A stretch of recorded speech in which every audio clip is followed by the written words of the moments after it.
Would all rise and salute the flag, please? If you have any head coverings on, please take them off.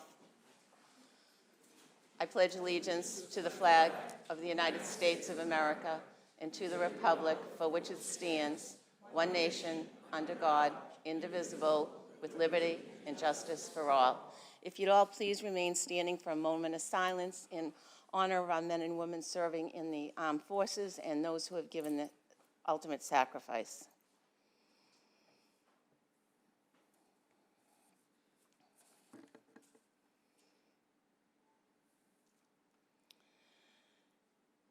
Thank you. And if you still remain standing for a moment of silence in honor of firefighter Gary J. Lepresti Jr., who was laid to rest this past Friday, suffered from line of duty death.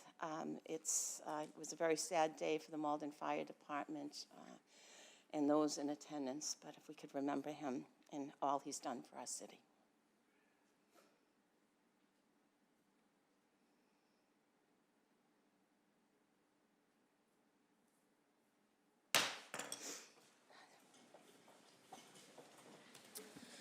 Clerk will call the roll, please. Councilor Cologne Hayes. Here. Councilor Condon. Here. Councilor Crowe. Here. Councilor Linehan. Here. Councilor McDonald. Here. Councilor O'Malley. Here. Councilor Seca. Here. Councilor Simonelli. Here. Councilor Spatafora. Here. Councilor Winslow. Here. Council President Murphy. Here. Under the provisions of the open meeting law, please be advised that Urban Media Arts will be videoing this particular meeting. And also we have Steve Moriello, who I believe is here somewhere down in the back there. And he is here from Malden United Unenrolled Voters. And he will also be recording parts of this evening's meeting. So just be aware there is video and audio that will be going on all through the evening. So thank you.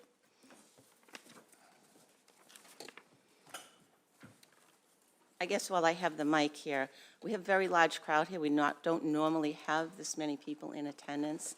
It's been a very polite crowd to date so far. I hope it will remain that way through the rest of the evening. So it's a time for all of us to hear and listen to each other's comments and concerns. But we're all adults, and I believe that we can do that in a very professional manner. So respectfully ask that the meeting continue on as it has. So thank you. Next order of business, please. Malden resident Darren Josey will appear before the City Council to share his Great Malden Outdoors campaign presentation. And here is Darren Josey. So we're going to give a nice little presentation. I've already asked him, I will put it on in a second. I've already asked him if there's any age limit on rock climbing. He told me no, so. We'll see you out there. You might. Good evening. Good evening, City Councilors and fellow residents. I really appreciate this opportunity you're giving me this evening. My name is Darren Josey, and I'm a very proud, not only resident, but business owner here in Malden. And I'm here tonight to give you a quick overview of the Great Malden Outdoors, which is an outdoor enablement campaign. Just at the start, this is a very fast presentation, and I hope that you all give me the opportunity to meet one-on-one so I can understand and give a little bit more detail about the opportunities that exist here in the great city of Malden. So quickly about myself, I am a 14-year outdoor industry executive. I've been very fortunate to have a long career here in New England. I'm also a rock climber, a surfer, a snowboarder, a camper, a hiker. I'm a proud Black and Puerto Rican husband and father to 2 little girls. I was born in Medford, but I moved to Malden in 2017. It has been my personal and professional mission to get more folks outside. I really believe that if we are to make this planet hospitable for us all to continue living here, that we can show folks a good time outside, and there's lots of different ways to do that. And that's really what our opportunity here is today. Now, that perspective of mine only happened because my first job out of college was with an outdoor gear company here in Massachusetts, Vibram. That was pure coincidence, and I'd like to change that for many of the folks that live in this city. So that's a bit about me. I've got one other person joining me on this mission that I've brought in. Her name is Irene Yee. She is a National Geographic photographer. So we're bringing some world-class talent here to Malden to showcase what awesome opportunities exist in the city. So the impetus for this project. The COVID-19 pandemic created a once-in-a-generation boom in outdoor recreation, but many Maldonians missed out and even lost access to the outdoors. As I mentioned, my entire career has been in the outdoor industry. When the pandemic happened, every single company went, wow, we're going to lose our business, we're going to shut our doors. Within 3 months, it was, we can't get enough snowshoes, we can't get enough tents, we can't get enough running shoes. There was an absolute boom. And cities, in particular diverse cities, tended to miss out on that. I'll explain more about that, but the goal of the Great Malden Outdoors is to make outdoor access equitable for all of Malden. I'll give an example of what I'm talking about here. I love Waits Mount. It was something that when I moved here in 2017, I found it on a very popular rock climbing website, and I immediately had to go there. I was living in the Maplewood area, and it was just a couple minutes from my house. But what happened at Waits Mount was not only, happened in multiple spots in Malden and other cities. So when the pandemic hit, everybody was stuck at home. And folks who knew about recreating outside went more than ever. So I was stuck at home, I was working from home, I got to rock climb at lunch with my wife, who's also a big rock climber. We went hiking, we took our oldest daughter at the time, we just had one, in the fells constantly. I'd never seen the trails and the rock climbing and the bird watching areas busier than when the pandemic hit. However, at Waits Mount, the basketball hoops got taken down. What we knew at the time about COVID was that we didn't want folks getting together. So folks who were counting on that outdoor space at our public parks, who were playing basketball or tennis, they lost access. But everyone who was doing outdoor recreation, they did it more than ever before. And I had many conversations with people rock climbing at Waits Mount that were from Melrose, Medford, Somerville. I've even met people from New Hampshire rock climbing at our Waits Mount. Now, nothing against those folks, but I did not meet folks from Malden climbing there. We have the amazing opportunity of, we have a rock climbing company in downtown Malden. They run regular trips, they have summer camps. I've spoken to the guides there. They do not have Malden residents using the area for climbing. So the opportunity here is that I want everyone in this great city to know the awesome opportunities we have here, and here's how we plan to do it. The Great Malden Outdoors is 4 parts. It's awareness, enablement, access, and youth development. We will create awareness about the amazing opportunities we have here through an advertising campaign. We're going to take photos of Malden residents recreating within Malden and run them on ads that the city has access to. So we have access to the receptacles, the Route 1 billboards, and I'll be bringing additional sponsorship to cover some MBTA bus wraps.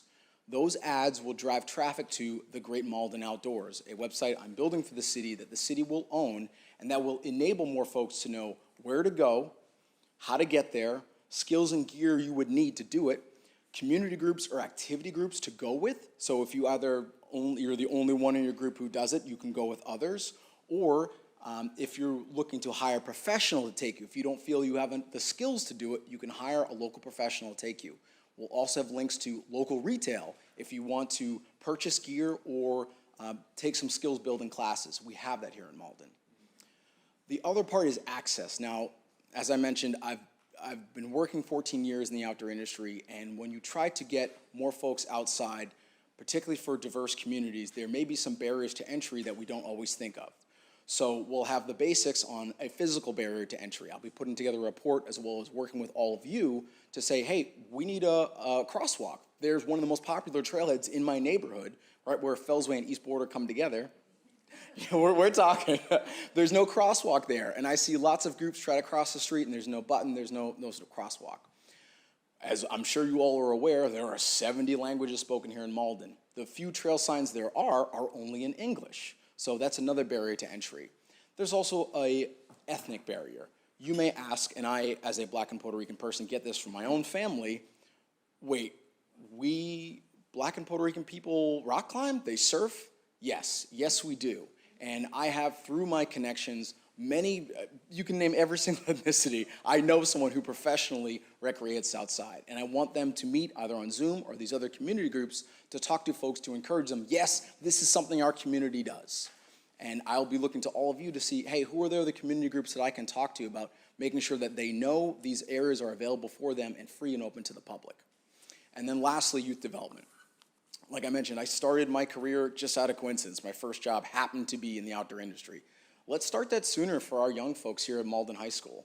I'll be working with the Career Services Department to have high school students take part on every part of this campaign. So there'll be high school students coming on for the photo shoot, helping build the website, working on the advertising campaign, and even working on the social media campaign. So they'll work alongside paid professionals so that hopefully they can see what a career path could be and have a resume piece to show a potential college or job in the future. And who knows, maybe we can make a few more professional outdoor industry folks. So this will be kicking off in the middle of September, and the advertising and website will go live in May of next year. We'll be featuring a bunch of different locations. I've kind of narrowed down 3 here, with rock climbing at Waits Mount and in the Fells, hiking and birding also in the Fells, and then road cycling along the Northern Strand Trail. The goal here is to have a diverse number of activities so that someone who, let's say, is just starting out and would be intimidated by doing something like rock climbing would see something that they would, yeah, absolutely, I could take my family to go hiking in the Fells. Or for someone who has never seen rock climbing, doesn't know that it exists, that was me when I started, they see a photo and go, wow, I gotta try that. So try to get a good breadth and depth so that ultimately everyone in the city can find something that they would love to do. And I'd be really excited as we start to develop more of the Malden riverfront to make that a part of this project as well. My ask of all you city councilors, when can I meet with you? You'll be getting an email, since all your emails are publicly accessible, you'll be seeing an email from me at my First Seed Zone company email address coming out to you. I'd love to understand, do any of you have passions in the outdoors? If so, let's talk about them. I'm sure you've already spent a lot of time out here in the city. I would love to work with you to understand what your passions are and how you can be involved. And then who are the folks that you recommend I talk to? There's lots of community groups in this city, and I don't want to miss anyone.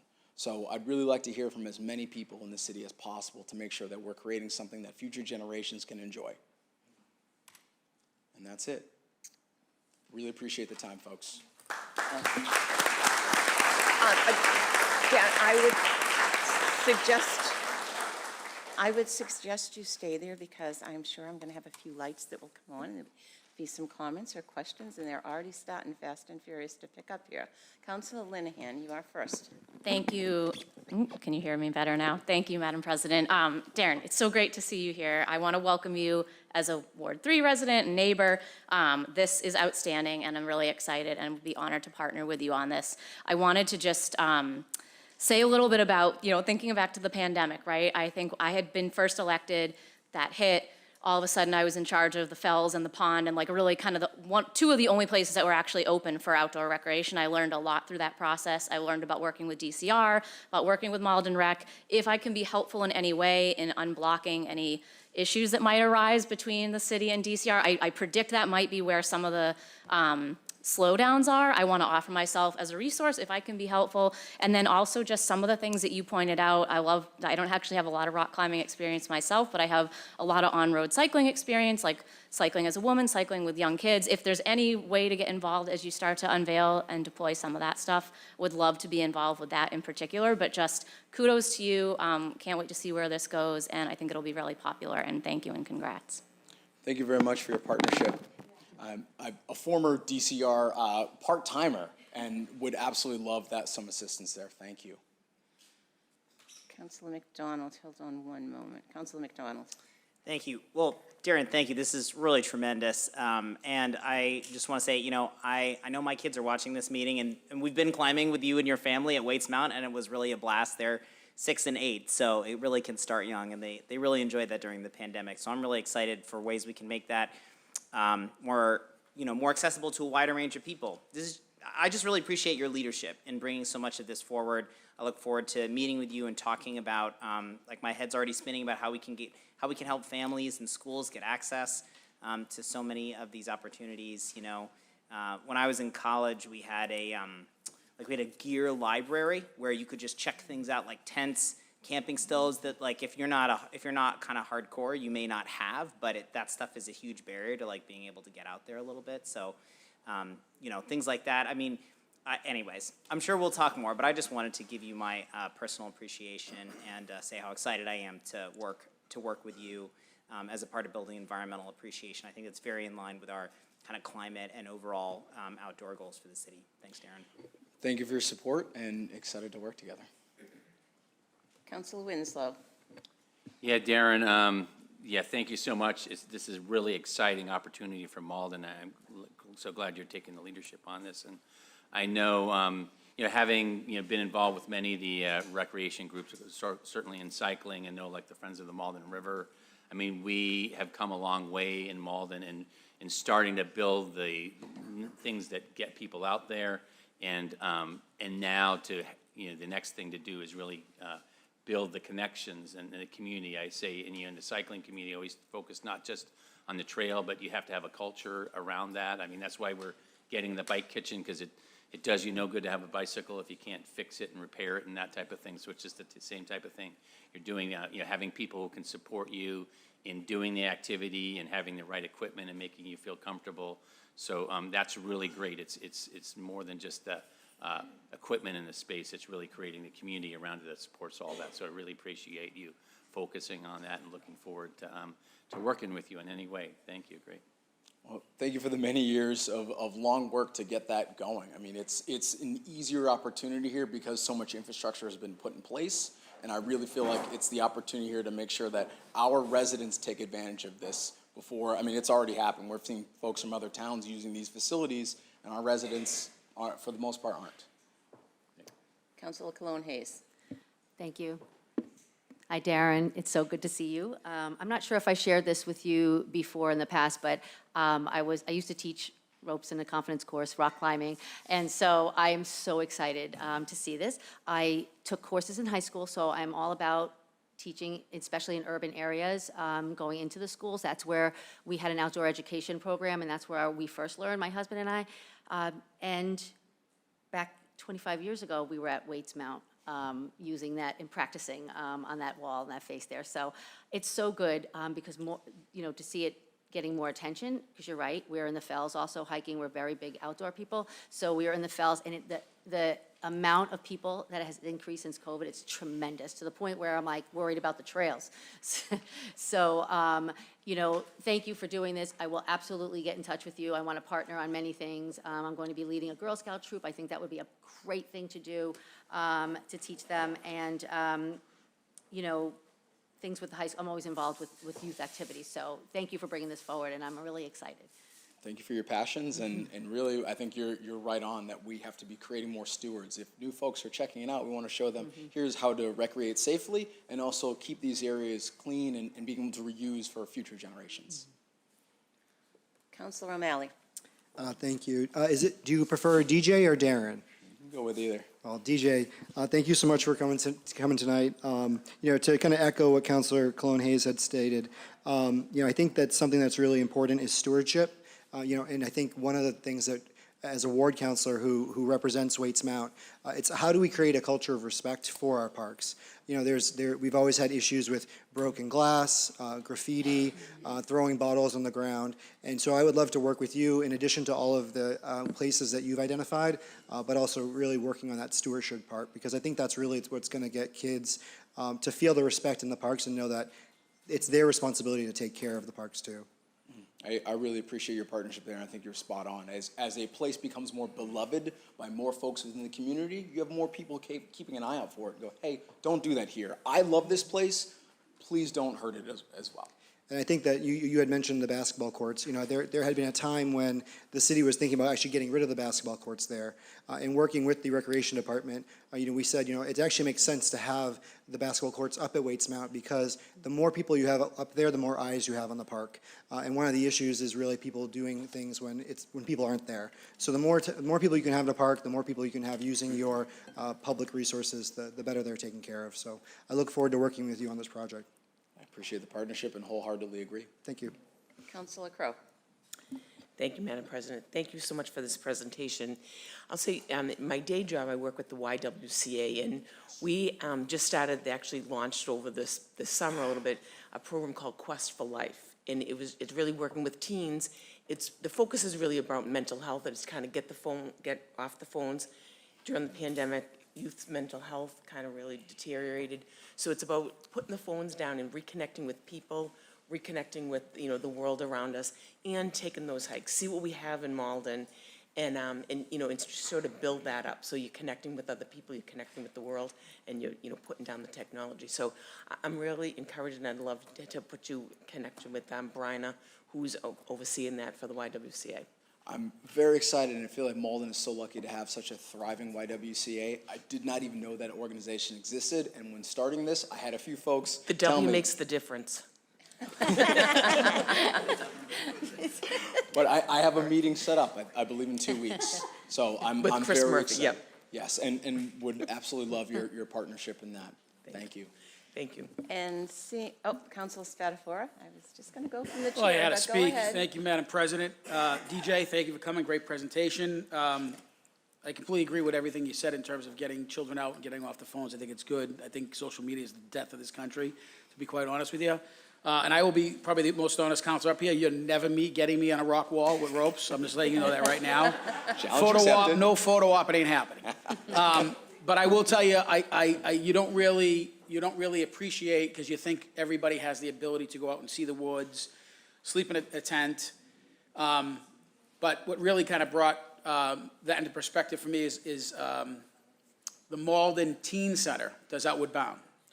And it's for some children who would never go on their own. B, they probably couldn't afford it because their parents both work, and take them canoeing out, backpacking and putting a night under the stars. And we received letters for some of the people who've sponsored some of those events, and they're touching, they're heartwarming. And there's kids there that not only appreciate getting away from the city, but found a new respect for the environment and certainly liked it, right, and taken to it. And that's all you want to do is give healthy choices to children, give them opportunity. And I think that, to me, is what is coming through in this message, is letting the next generation experience those experiences on their own by helping them. Well, I really agree and appreciate your partnership there. We clearly have the same perspective. We have that infrastructure that I was mentioning earlier. Like, we're almost there. We just need something to unify, bring people together, and tell everybody, we have this here, let's use it. Yep. Okay, seeing no other lights, I'll take it from the chair for a minute. Once again, just restate what everyone said. Great presentation. Agree with everything my counselors and colleagues have said, but I want to take this just in a little different tract. I am on the board of directors of the Malden Teen Enrichment Center, and totally agree with what Council Spatafora just said. But COVID affected many, many segments of our population, and I'm not going to say it affected one segment more, age group more than the other. But as people age, their life in general tends to get, their view of the world tends to get smaller and smaller. And I just remember my mom, she went from driving to not driving, and then, from a house to a small apartment. And I think what we're finding with our senior population is they really aren't aware of what's there for them. And it would do them so much good to even get out and just take a walk, whether it's in the woods or not. And we have a number of nice areas that people can walk to. So I would hope that, I know this obviously is in its infantile stages, but as it progresses, everyone's talked about the children, which is certainly our future, and we don't want to ignore them. But I do believe some focus needs to be put on our senior population to give them the opportunity to get out and feel alive. So. I completely agree. I think it's something that I've had many conversations at different outdoor gear companies that say, we have an opportunity here. We have a big segment of our population is at retirement age or a little past it. And if we're not thinking about them and how they use and interact with the natural world, we're going to miss out. And so those lessons I've learned in the private sector, I am taking with me here. And we have a great opportunity. I think bird watching is also one of my passions, and I think Waits Mount, with its nice paved circle, there are several hawks. One is a Cooper's hawk right by the basketball court that has a nest, which I think there's amazing bird watching opportunities there, and it's safe and accessible. So. And also Pine Banks Park. The people are always bird watching in Pine Banks Park. Yes. There's a lot of various animals there, including our resident coyotes. So, many of them.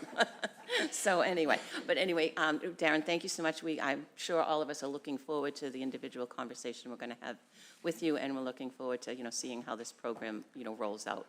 So thank you very much. Thank you for your partnership and for the opportunity. Thank you.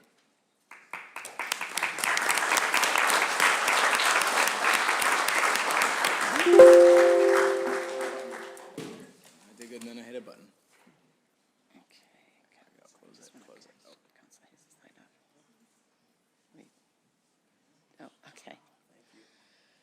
Okay, so we are coming to the part of the docket that I believe 99.9% of the people who are in the audience are here for, and that is the first part of a number of items that are coming up, but the first one is public comment. So I'm going to wait till that goes up.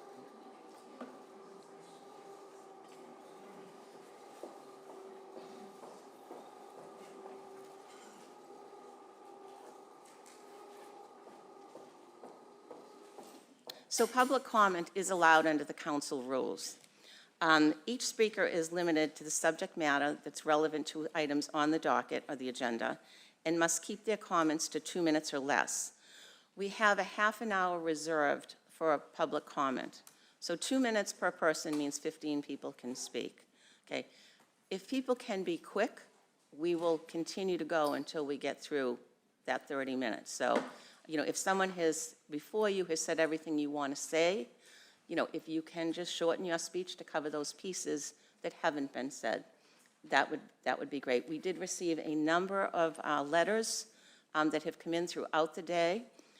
Those are attached to the agenda of the docket, so they'll be able to be viewed by all of the counselors, both for and against whatever has come in. The written letters will not be read tonight because we have so many people who have signed up for, you know, to be able to speak here at the podium this evening. So once again, if you go over the 2 minutes, I will be stopping you in deference to the amount of people that we have here, and that is the limitation. If you can do it more succinctly, it would be greatly appreciated so that we can hear from more people. So with that, the clerk will call the first name on the list. When you come up, please very clearly state your name, your address, including the city and state. William Spatafora is the first person on our list. William Spatafora. Good evening. Thank you for having me this evening. My name is Bill Spatafora. I live at 37 Prospect Street, Malden, Mass. I'm here this evening asking you all to allow the citizens of Malden to have a voice on the future of bike and bus lanes on Route 60 corridor and the future of all bike and bus lanes in the city. These lanes were pushed in our city with little to no input from us, the residents and voters of Malden. These decisions were made during a pandemic with flawed traffic studies, little community input due to a Zoom meeting that was poorly announced, along with a backroom deal to push the permanent lane markings out until after the last election. I wonder why that was. Fed up with the elected officials not listening, we started a grassroots campaign 28 days ago.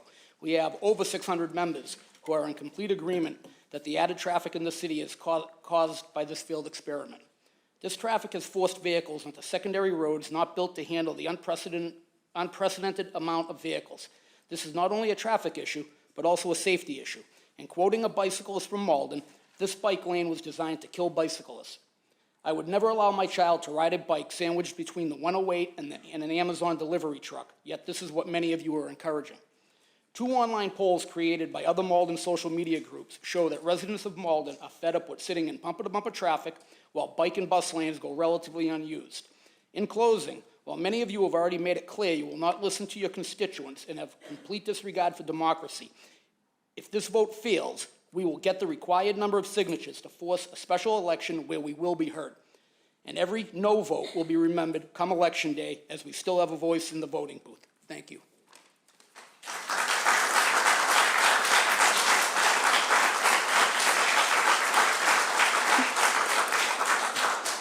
Janice Rice.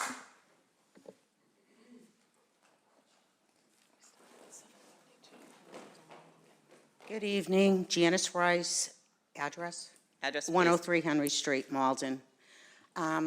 Well, everything that Billy said, I agree with, and I just want to add that there's many people that, personally, I am not opposed to bike lanes or bus lanes. I am opposed to what happened on Route 60. I don't know who designed that. I don't know what they were drinking or smoking when they did it, but it is the most unsafe place. And I wouldn't let my family go on that bike path. And I just think that instead of rushing into everything, we need to take a step back and fix what we have before we go forward with anything else. And maybe it'd be nice to have the people that actually live in the city, that in the neighborhoods, have a say in, hey, you know what? You might think that looks good on paper, but in reality, we live here, that's not gonna work. Let us all participate in how it works. I don't want to deny people from riding their bikes. I don't want bus lanes and whatever, but what is going on Route 60 is awful. And exactly the same thing with what happened on Willow Street. Everybody we woke up one day and all of a sudden, cars were parked in practically the middle of the street, and I'm like, why is nobody moving? Oh, because now cars park in the middle of the street. It's poorly designed.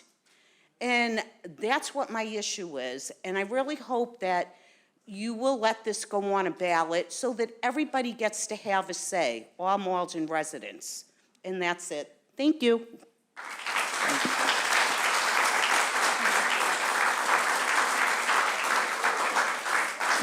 Kimberly Gillette. Hi, Kimberly Gillette, 3 Sheridan Street, Malden. Councilors, I'm sorry? You need to speak into the microphone so people can hear you. Sure. Councilor Sika received hate mail for sponsoring this question, and I want to convey my deepest sympathies and speak out against that kind of violence. First and foremost, women often fear speaking up because we don't have the luxury of risking an interaction becoming violent. When we speak up, speak out, speak about, we almost always risk real violence, and that is never okay.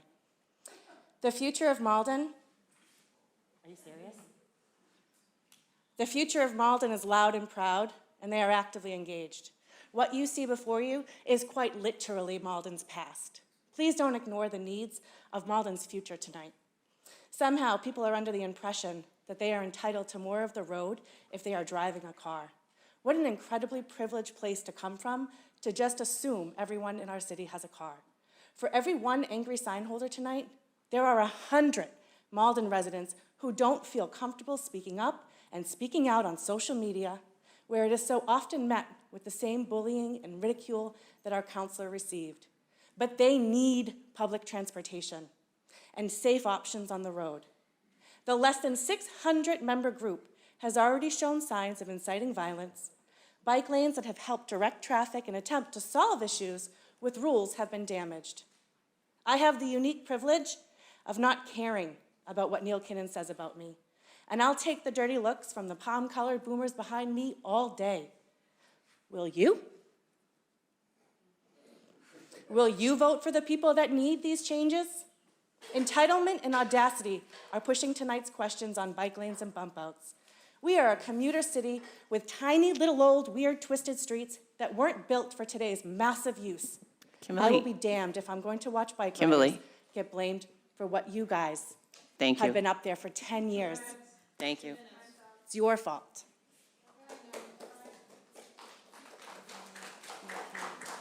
Neil Kinnan. Like everyone to just be respectful, please. So let's.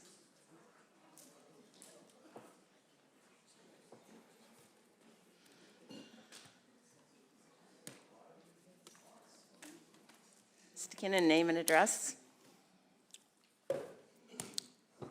Thank you. My name is Neil Kinnan. I live at 11 Spruce Street in Malden, Mass.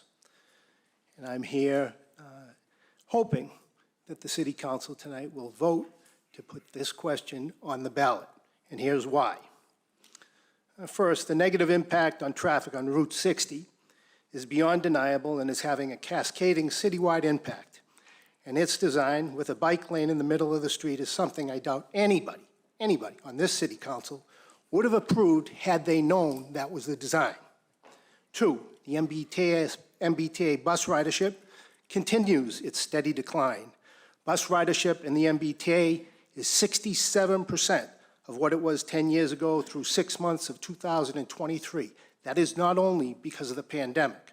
3, only 50% of the buses traveling the Route 60 corridor when the council approved the bus-bike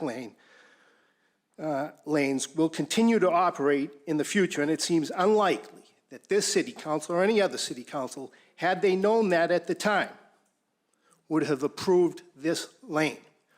During that time, only during an hour, it would be empty for 40 minutes every hour under the prior plan. With 50% driving, on most hours, it's going to be 50 minutes empty. 4, traffic on urban roads in Massachusetts is once again growing and is already back to 97%, what it was in the 2019 pre-pandemic, according to the most recent Federal Transportation Administration NTD reports. They're available publicly. In all likelihood, I wish to make it clear that as a former counselor, an original sponsor of the $500,000, which seed funded the initial start of the bike trail in Malden. 10 seconds left. Through the meals tax, I am not anti-bike, but the bus lanes, I should not take precedent as a 20-year MBTA bus rider over my Mr. neighbor Kinnon. who takes a car. Anybody who can justify that, please do it when 80% in this city take cars, not buses. Thank you. Thank you.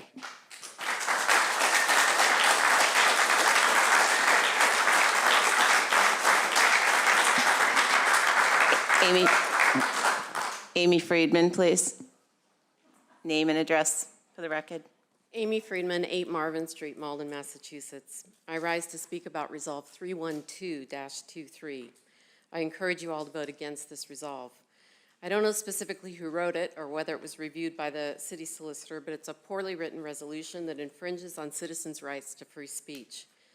It's drafted to look like a bright, shiny package that anyone would presumably support, but then revealed inside that package is a dangerous attempt to silence Malden citizens. Further, it is unnecessary. The State Ethics Commission is required to keep its investigations confidential. Other laws long in existence prior to this ill-advised resolution provide remedies for slanderous or defamatory speech. Of course, people would generally support the work the Commission does. While one would certainly hope the work the Commission does is bipartisan, our governmental agencies are certainly capable of being imbued with partisan politics. When that happens, the public should be able to express their concerns.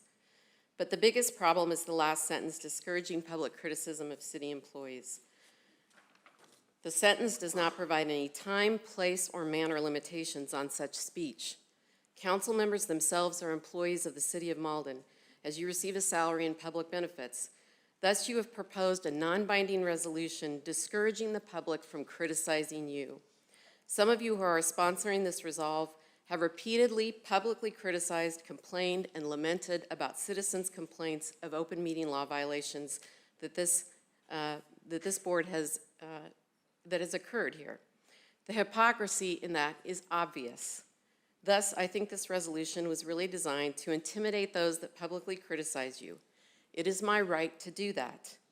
In fact, it's not only my right, it's perhaps one of the most important foundations of our democracy. 10 seconds, Ms. If Friedman. you don't want to be criticized, don't run for office. Give up your seat and allow someone else to take it. Someone who will work transparently and courageously to fix the real problems Malden faces and who will listen to the public, even Thank you. the criticism. Thank you, Ms. Friedman. Especially the criticism. Thank you.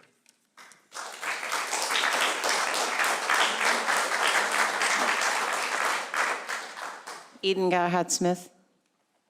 Name and address, please. I'm trying to give everyone a 10-second warning. I can start at 15 if that would be easier for people. So I don't think I'll go over time, and I did write these comments in, so guess I'm going to duplicate myself because I didn't know how it worked that I wrote them in and now I'm speaking. But my name is Eden Gerhard-Smith. I live at 16 Corey Road in Malden, Massachusetts. I'll just read what I wrote. I want to say that I support both the current bus lanes and bike lanes. My youngest takes the 108 from Malden Center to Linden, so he does use that Center Street stretch in the morning, and I think it's like helpful to get to school on time and so forth, and I know other people use it. Like, I'm always worried about life, and I feel lucky to be alive, and I can drive a car, and like, what happens if I can't, and then we're a one-person family, and like, kids having access to buses, especially like at his age where he's like gonna be 11 soon, like, it's reasonable he can't drive, but he also can be on a bus by himself. Our community schools hand out student T-passes, and I think it's important to keep that in mind. In addition to support the bus lane, I live along a stretch of area where there is no bike path to take instead. And we need, in terms of bike paths, we need visible ways for people to ride bikes. Even today, like my My older son's bike is broken, so he's been using mine, so I'm riding it with my seat really high because I don't know how to lower it.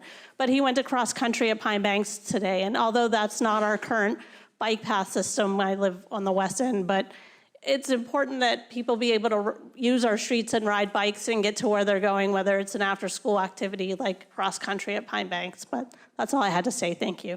Thank you.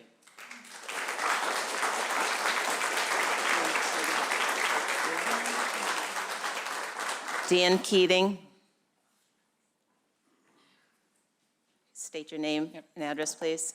Thank you. Dan Keating, 374 Lebanon Street in Malden. I live in Malden. I drive through Malden. I bike through Malden, and I walk through Malden. Only one of those has consistently made me fear for my life on a regular basis. Because of that, for 15 years, every morning I would get up, get in my car, sit in traffic, and drive to Cambridge with no passengers. Every night I would get back in my car, drive home with no passengers, sit in traffic. When the bike lanes and the bike paths went up, I started changing my behaviors. I started biking to work, taking a car off the road, taking a car out of traffic. I did this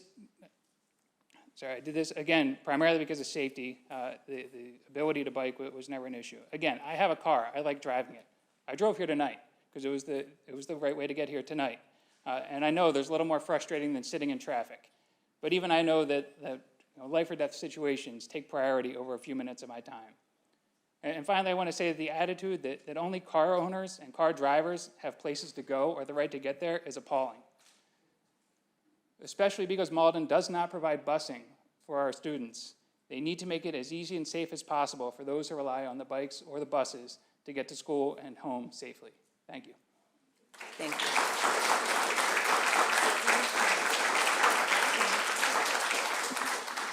Chloe Chung. Name and address, please. Chloe Chung, 45 Loomis Street, Malden, Massachusetts. I've been a resident of Malden for the past 20 years, basically since childhood.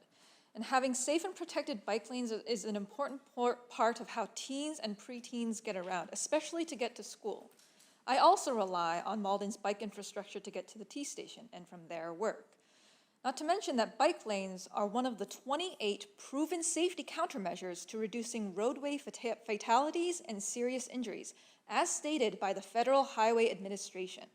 The city should be committed to having policies that increase the safety of their citizens, not compromising the safety of our children for the convenience of motorists. Thank you.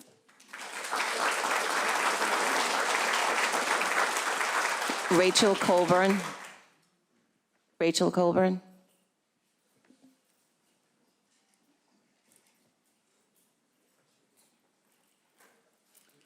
Name and address for the record, please. Hi, my name is Rachel Coburn. I live at 11 Richardson here in Malden. I've lived there for the last 30 years. I'm a concierge, a pedestrian, and a cyclist. The concierge thing will matter in a second. I just wanted to address a couple of issues that have come up about the bike lanes and the bus lane proposals, okay? The first one is that it is patently unfair that 40% of the people who live in Malden who do not own or use cars, like me, okay, are expected to provide public property for the convenience of people who own private property. There's something very wrong with that. It's called parking. There's a real problem with that. Just because someone has enough money to buy a car, that somehow means that they can basically abandon it on the side of the road and that I have to pay for it. There's a problem there. Now, I understand that parking is needed, perfectly fair, but let's share the roads, okay? Having cycle and bus paths means that we share the road, okay? That's only fair. The second issue is, this is an issue that has come up in social media concerning deliveries. Perfectly reasonable. I'm a concierge. I work in buildings all day long throughout the greater Boston area and receive packages and shipments all day. Most of them these days come by e-bikes. They come by motorcycles. The restaurants don't have a problem with it. They get little bicycles that come along and deliver the McDonald's and deliver the local restaurants. That's not an issue. So we really don't need to worry about traffic congestion for that problem. The other thing that needs to happen here that people need to understand 15 seconds. Yes? 15 seconds. Yes, left. it is dangerous out there. I was run over and disabled at 23 by a car while I was crossing the crosswalk. I have been assaulted 3 times at my bus stop because somebody wanted that area for parking and didn't want me to be able to access the bus. This is You've dangerous passed your- and it needs to stop. Thank you. Thank you you. very much.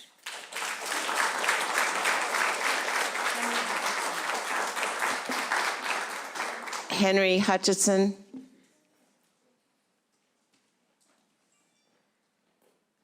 Hi, I'm Henry Hutchison. I'm a Malden resident at 72 Washington Street. I ride my bike to work every single day and all over Malden on the weekends whenever I can. The idea that we would go ahead and reverse previous decisions, previous taxpayer money spent on bike infrastructure is frankly appalling. And we need to continue to push forward to expand bike infrastructure in the city of Malden. Now, I understand that what's in place right now isn't perfect, right? Paint on the side of the road is not going to protect me. It's not going to protect, your loved ones, your residents. So what we need is proper, fully physically protected, grade separated bike lanes. We're not going to get there by removing this infrastructure we put into place in the first place. We need to expand our infrastructure because, to be honest with you, when we build infrastructure in the city, you can't build it for me. I'm a 25-year-old adrenaline junkie. No matter what you put on the roads, I'm gonna be out there. But you gotta build it for my fiance, who worries about me every single night on the way home. And you gotta build it for her just so she can feel confident enough to ride out there and feel safe. And build it for our future kids who we hope to raise in this beautiful city, okay? And even if you don't care about that, that's fine. Don't care about me. But think about yourself. Next time you are sitting in traffic, think about how many other people on the road ahead of you would have rather been taking the bike lane, been riding the bus, but they're stuck sitting in traffic just like you because of the poor decisions we're making with our city's finances. And lastly, think about the sad day 15 seconds. that I or any of these people die on these streets because of you. What are you going to tell to their loved ones? What are you going to tell to my fiance when I'm dead out there? All right? Thank you.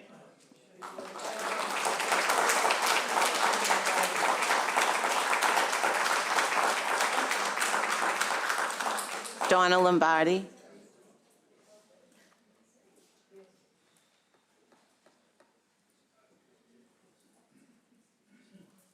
Hello.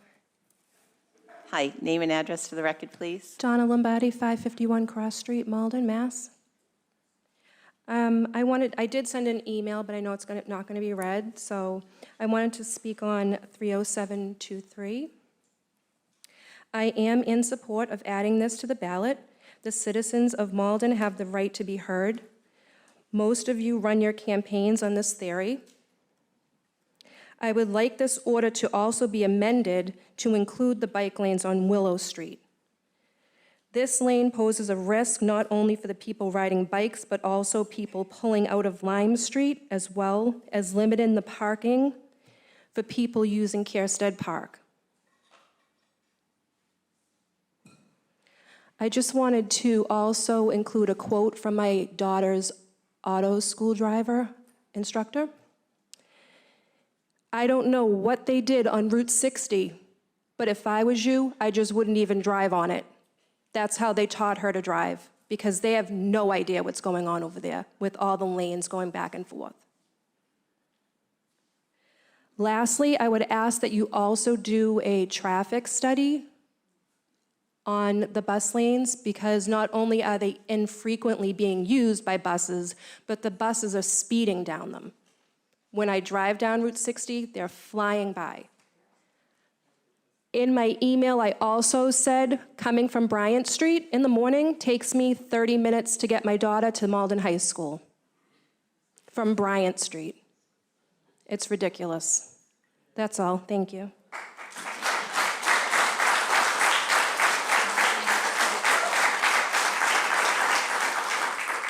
Malden Youth Civics Club.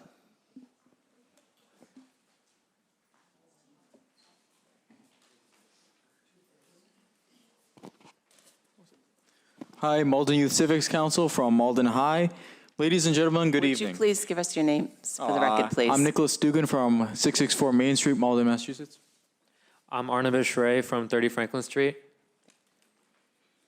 Today, the Malden Youth Civics Committee would like to speak on something important, not only for the present, but for the future. Something that directly impacts the youth in Malden: bike lanes and bus lanes. These lanes are not just lanes, but roads. They represent progress, safety, and equity. You might have noticed in our neighboring cities like Boston, Everett, and Somerville have already implemented these bus lanes and bike lanes. They're not just keeping up with the times, they're making strides towards a more sustainable and equitable future. These cities have covered the real essence of these lanes and equality. Cars shouldn't just be given more priority than buses if they are both play a huge role in transporting Malden's residents. Continuing bus lanes could reduce congestion and make commuting faster for not only the bus riders, but for everyone. Something incredibly important for Malden students is struggling to get to school on time because of traffic. It's about leveling the playing field, ensuring that bike riders and bus commuters and drivers all have equal access to our roads. With new technology for our traffic lights and horizon, like smart traffic signals, we can support and enhance our residents. These lanes, combined with these new traffic signals, have the potential to make commuting time more efficient. Malden has a golden opportunity to invest in this cutting-edge technology. And also, so these lanes are just so important. I, as a bike rider, use the bike every single day. You know, since these bike lanes and bus lanes have been implemented, the accidents in the Malden have gone down about 22%. This is just amazing, because, right, if you have these accidents happen, these are people that are kids, these are people that are adults that are getting hit by cars because there's no bike or bus lanes available. Thank you. Thank you. Thank you.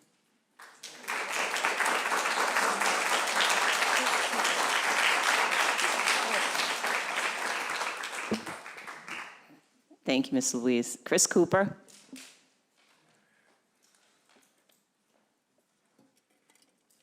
State your name and address, please, for the record. Hi, I'm Chris Cooper. I live at 6 Wyoming Place in Malden. First time at a town hall type thing, so woo. I would like to present an argument against the proposal to ban bike and bus lanes, and I wanted to make two types of arguments, one a scientific one and one a moral one. So along the scientific lines, it seems intuitive that when you want to reduce traffic on a roadway, you want to include more lanes on that road. And it's so intuitive that cities across the US have tried this. And what people have found over and over again is that while it might reduce congestion during the first couple years of implementation, adding those lanes causes more traffic on those roads in direct proportion to the road capacity. So you increase the road capacity by 10%, traffic increases by 10%. Do it by 12%, increases by 12. The reason for this, in my opinion, is that people want to take the most convenient route of transportation available to them. If it's car, they'll take the car. If it's train, they'll take the train. If it's walking, they'll take walking. When you make more convenient roads by increasing the number of lanes, you induce more people to drive. When you make more available public transit, people will take public transit. Bus lanes and bike lanes are there to make public transit more convenient for people, and it has to be paired with other improvements in the infrastructure. It has to be paired with more frequent bus times. It has to be paired with more reliable schedules. When people find that there's a very reliable way to take public transit to get what they're going, they're going to take the bus, and that reduces the total number of cars on the road. 15 seconds. The moral question, finally. We have a moral duty in this day and age to combat the effects of climate change, and having more vehicles on the road, no matter what they are, is going to increase the amount of emissions that are produced. Moving people to use public transit means fewer emissions per rider, and it means reducing the overall amount of emissions You're over over time. 2 minutes and 5 seconds. Thank you very much.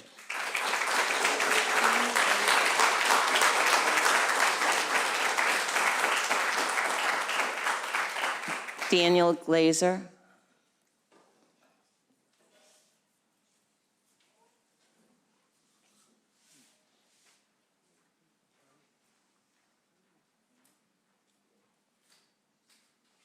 Hello, Daniel Glazer, 70 Leonard Street, Malden. I'm here today to speak in opposition to Order 307-23 and 208-23 involving bus and bike lanes in Malden. I stand before you today not as a bike zealot, nor as a car owner, but as someone who prefers common sense. In particular, I would call into question the wording of Order 307-23. The order itself is a compound sentence. Should the city of Malden remove all bus and bike lanes from Route 60, comma, return any funds required, comma, and prohibit any future bus or bike lanes from being approved that would cause an elimination of motor vehicle traffic lanes and inhibit parking in the city. To be clear here, each part of the sentence is a separate train of thought that would deserve its own ballot question. It should not be lumped in with the others.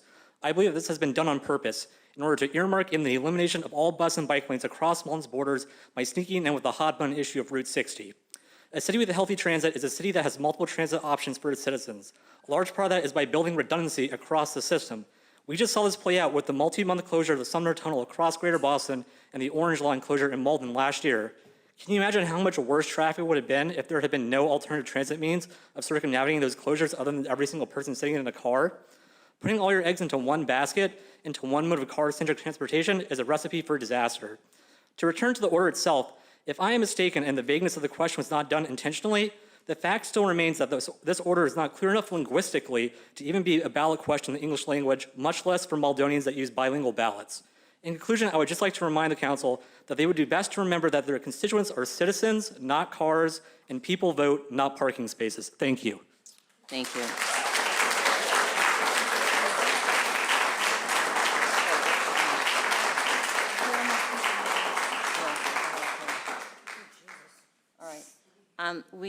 We have passed the half an hour, but we're at least going to go to 14 and 15 here who've signed up. So if the council is okay with that. There's a whole other page. So, Well, he was number 14, so number 15 is Gregory Zeff.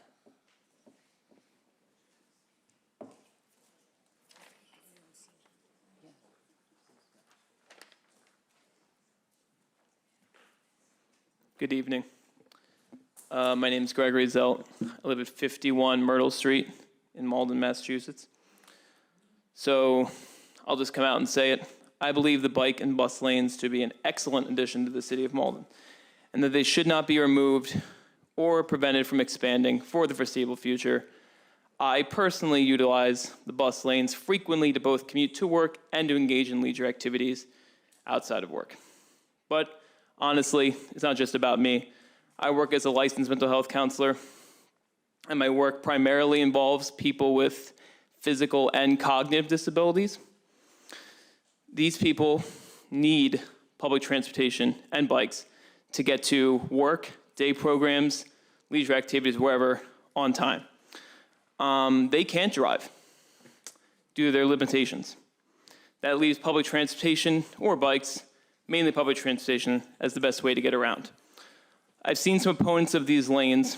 They mainly purport that people utilizing the alternative means of travel, if you want to call it that, could use the infrastructure that's already in place as of this moment. However, anybody who has ever used a bus during any time of day where significant car traffic has been present can attest to the reality that buses, which have to utilize the same lanes as car traffic, are woefully slow and unacceptably inconsistent as to when they will arrive at destinations.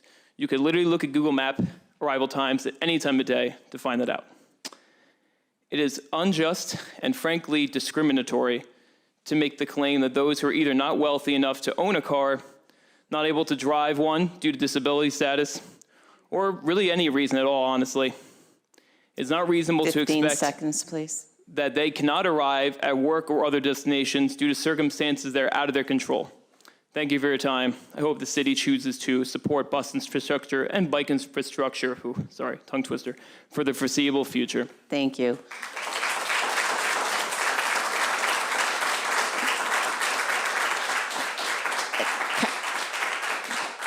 Councilors, in fairness to the time, I'd like to offer a suggestion. What I'd like to say, written comment stops at 4 o'clock on the day of, for those of you who aren't familiar with the whole process. So at 4 o'clock, anything that comes in is a written comment is attached to the actual docket item that it's in reference to.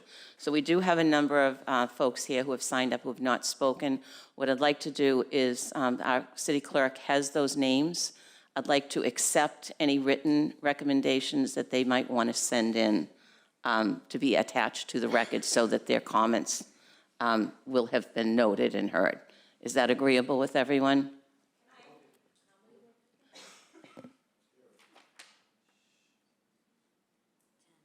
Ten. Another half an hour.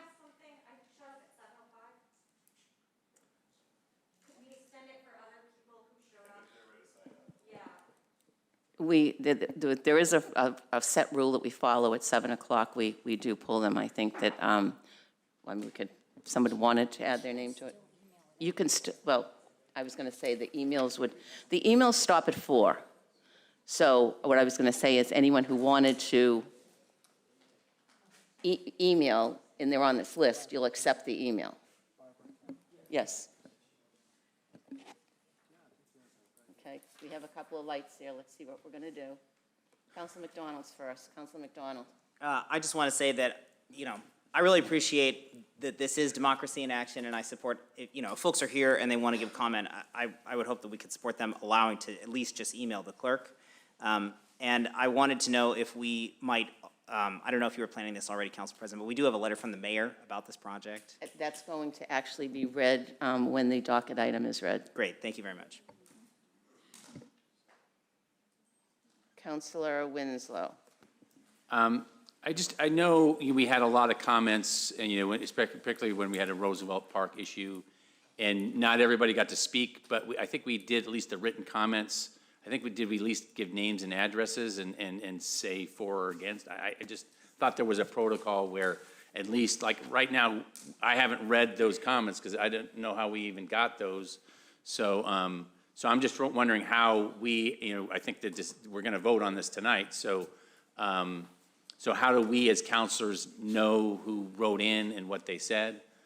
So I'm just trying to, how do we get access to the written stuff as we're making our decisions? So all of the emails that were sent to me in regards to this paper are attached to paper 307 and 308.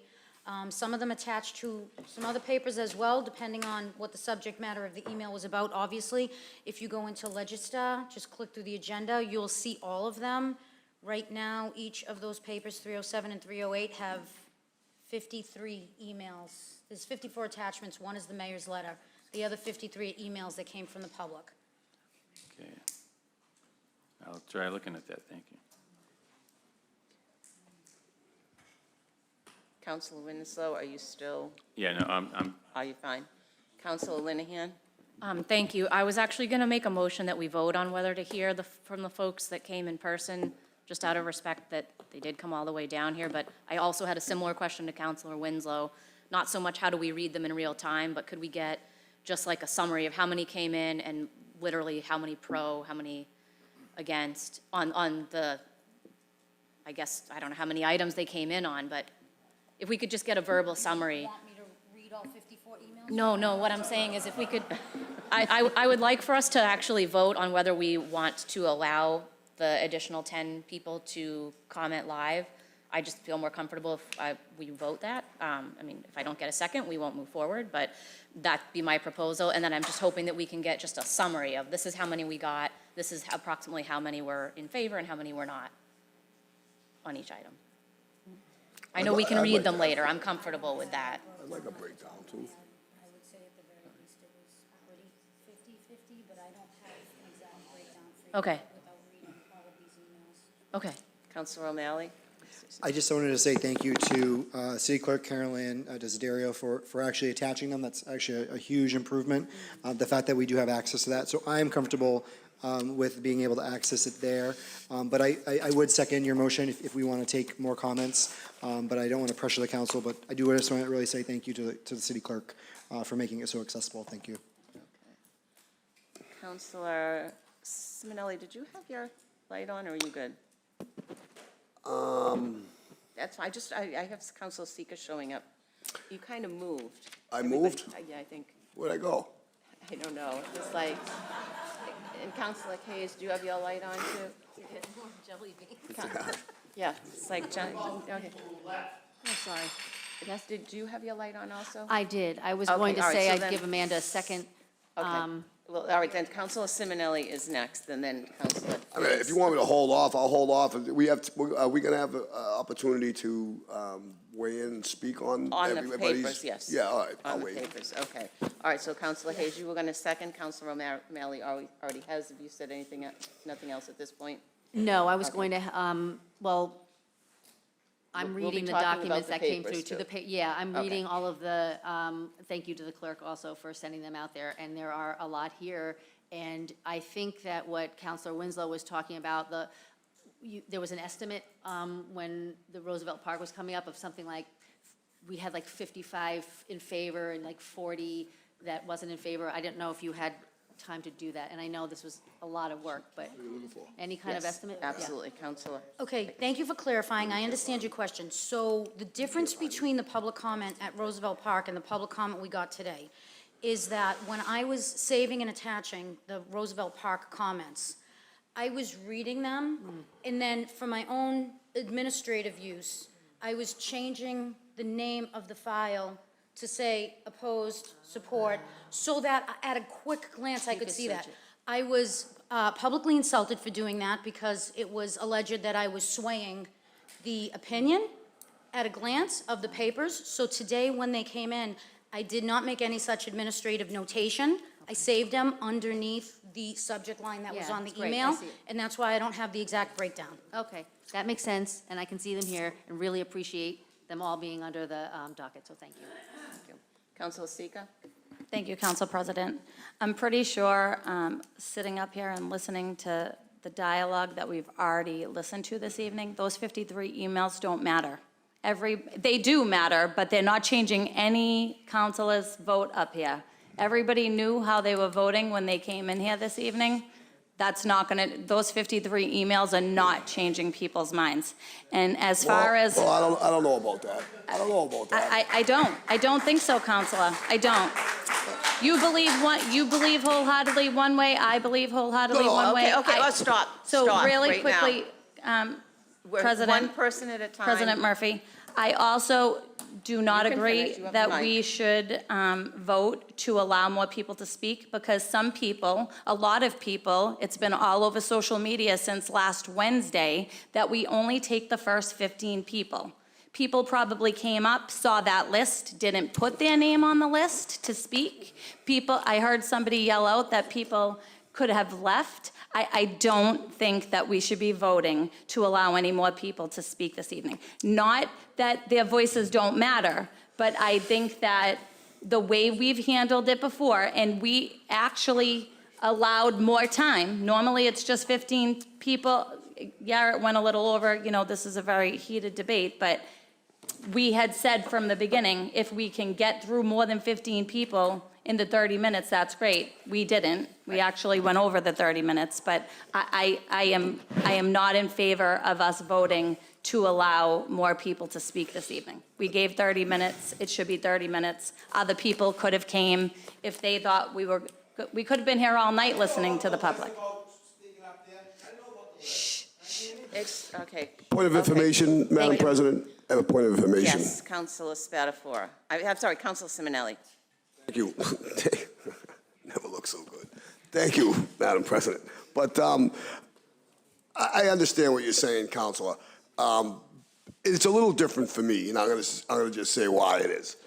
I was running for election at the time that the streets were actually being painted and the stuff was being implemented in.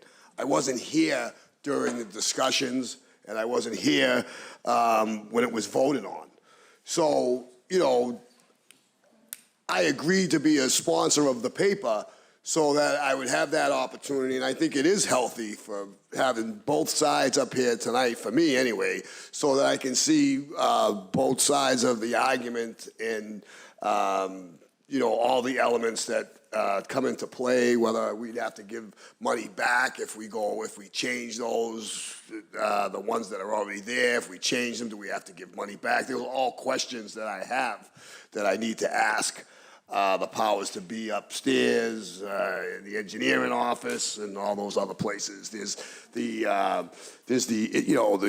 issue of climate control issues with if there are less cars on the driving around the city because people are using transportation by bikes and buses, so that would have an impact on my decision making.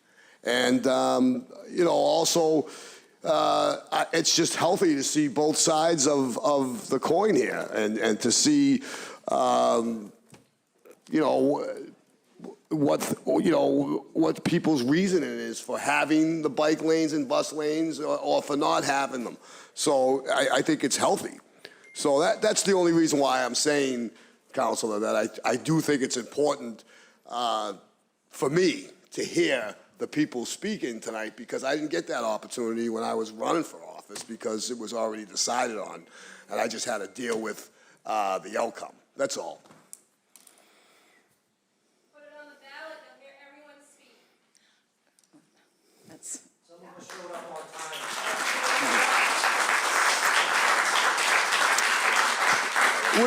Which that. okay. Which that may make the decision. That may make my decision on whether to have it on the ballot or not. Okay, we're not doing this, folks, okay? If somebody has something they want to say, we will try to hear them. But I'm also going to say that, and I don't know how these next ones are going to go, okay? But I will say one thing, and it is one of the reasons why I did not vote for public comment. It wasn't that I didn't want to hear from the people. The process itself is flawed, okay? One of the things that I had asked for when this was first passed was a way that we could have an equal number. We could hear from the pro folks. We could hear from the against folks. But we could hear it in a manner of speaking that was equitable and fair. Okay, so if you have everyone who's for it that comes in and they get the first 15 spots, or the first 25, doesn't matter. When the paper gets pulled, you don't get to hear from the rest of the people. So we are hearing information that's maybe new to some people tonight, but we also have letters that have been coming in all day long that people have been reading too. So it's, we have a motion on the table. I'm going to take that motion. We're going to vote on it. We'll see where it lands us. If anybody would like, because we do have some time concerns here, if anybody might want to amend that motion that everyone coming up from now on gets to speak for 60 seconds as opposed to 2 minutes, maybe that's a way to move this along. You can say whether you're for, whether you're against, and give some highlights of why. Then, so. Your motion amended. I can't do anything from the chair. Okay, so that is what we are going to do, folks. We will go through the rest of the names here. Once again, I appreciate folks respecting the councilors up here as we respect you. Thank you. So it's going to be a 1 minute time. 1 minute time. Yes, all in favor? Aye. Opposed? Opposed. Okay. All right. So, 10 to 1. All right, next name. Brooke Ashley. Brooke Ashley. 1 minute, my dear. I'll give you a 15-second warning. Rock and roll. My name is Brooke Ashley. I live at 59 Acorn Street in Malden, Massachusetts. I actually read every 53 letters that were submitted. I read all 53 letters that were submitted, and I do have a tally. It's 31 for bike lanes and bike infrastructure and 21 against. I am a resident, a tax-paying resident in Malden, who does not own a private vehicle. I make over 85% of my trips via bicycle, and I depend on the existing infrastructure that is already here to navigate the city safely. I think we've all heard the benefits of adding new infrastructure, but what I really want to know with these ballot questions and what we all need to consider are 15 seconds. 3 questions. One, what data has been presented that demonstrates a positive impact of removing existing infrastructure? 2, are there documented instances where particular bike lane designs have been associated with challenges and conflicts? And 3, what is the financial consequences of removing existing infrastructure or forfeiting access to grant Thank you. funding for Complete Streets policy? Let's go. Thank you.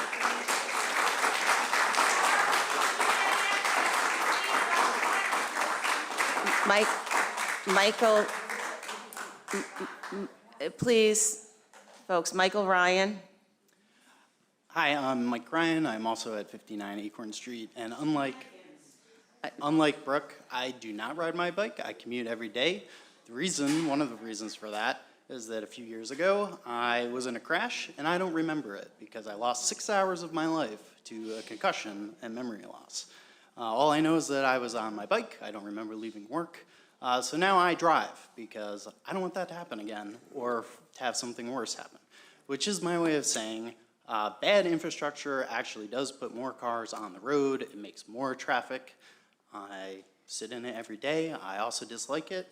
And the other thing I wanted to say tonight is just, coming back to the way the questions are worded, I'm more than happy to have people put desires on the ballot. We want the 15 council seconds. to reduce traffic. We want the council to prioritize automobile traffic.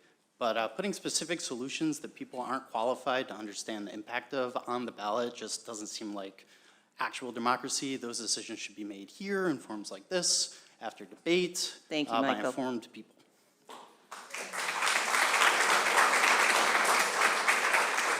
Martha London.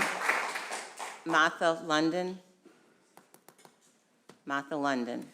Oh. Michael Ryan. Good evening. Thank you for the opportunity to speak. My name is Martha London. I live on 131 Franklin Street in Ward 7, and I've been in Malden for 22 years. I drive, bike, and walk. The environmental impact of too many cars on the road is pretty obvious, but there's another problem that's even more obvious, I think, to me, and it's the skyrocketing increase in pedestrian deaths. Massachusetts set a record for pedestrian deaths in 2022. It was a 22% increase over the record of 83 set in 2012. Pedestrians are more likely to be killed by cars these days because of the increasing size of SUVs and 15 seconds. and trucks. And we're all eventually not going to be able to drive. We'll have to take buses or walk. So think of the older people in your lives who need to walk and people who might be more at risk of getting hit. Children, older people, and Thank you. handicapped people. Thank you very much. Thank you very much.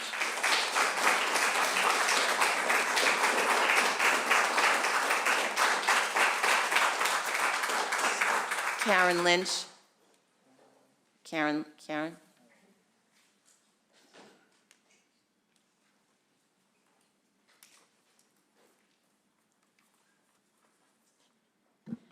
My name is Karen Lynch. I live at 24 Garden Street in Malden. I'm coming here to speak for, I'm completely against the removal of the bus and bike lanes. I feel they are important as we go forward in the age of global warming to decrease animals. Also, I think it's very important for seniors who depend on the buses a lot. Many seniors do not drive. Many seniors also walk around Malden. I'm sure that it is easier to cross the street when you need to look at one lane of traffic versus two. I've had a lot of complaints from seniors about trying to cross the street. And I just think the seniors need to be kept in mind. The other thing is I'm very insulted by "don't be a Karen" or whatever it says. I find it very insulting. Thank you.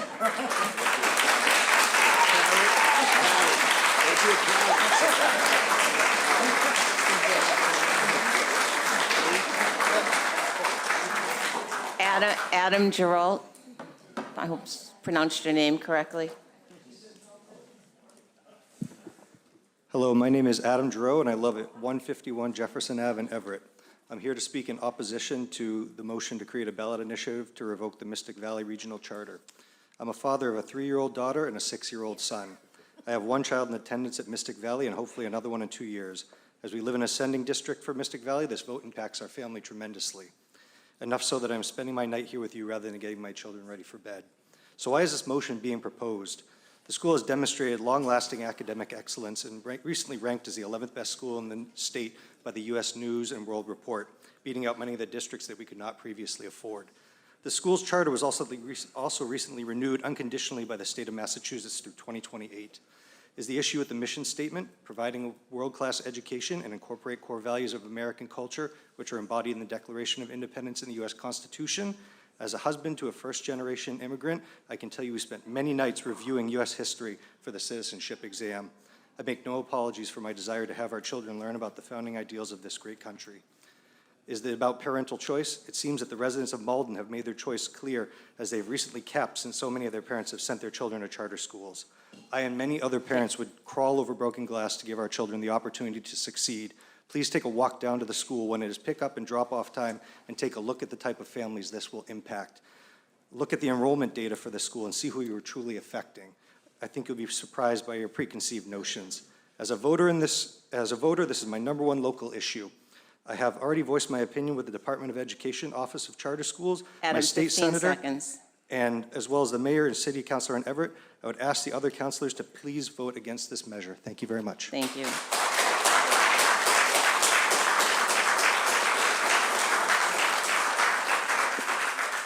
And for anyone who was timing that, I did give Mr. Geralt some liberty, as this was the only person speaking on a topic other than really the bikes. So I felt it was well-deserved. Yes, one, I'm sorry. So, and they got 2 minutes. So everybody else is for bikes and buses. Marsha Manon.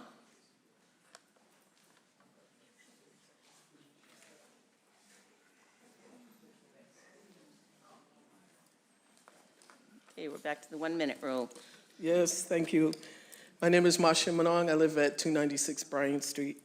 And I'm here to ask you to preserve the bus and bike lanes in Malden. I'm a little bit puzzled by this request, since Malden has been a part of MassDOT Complete Streets program and has adopted a Complete Streets policy, which is still in effect, whose purpose is to try to accommodate all road users by creating a roadway network that meets the needs of all individuals utilizing a variety of transport modes. I dare say probably none of you use public transport, and certainly not on a daily basis, and only a couple of you ride bikes regularly. Both of these modes of transport are practices that assist 15 seconds. Senior residents of Malden to be mobile and independent. Cars are not more equal than pedestrian bicyclists or bus riders. Malden has a climate action plan. Ms. Manong, you're at a minute. Sorry? You're at a minute already. Okay. Thank you.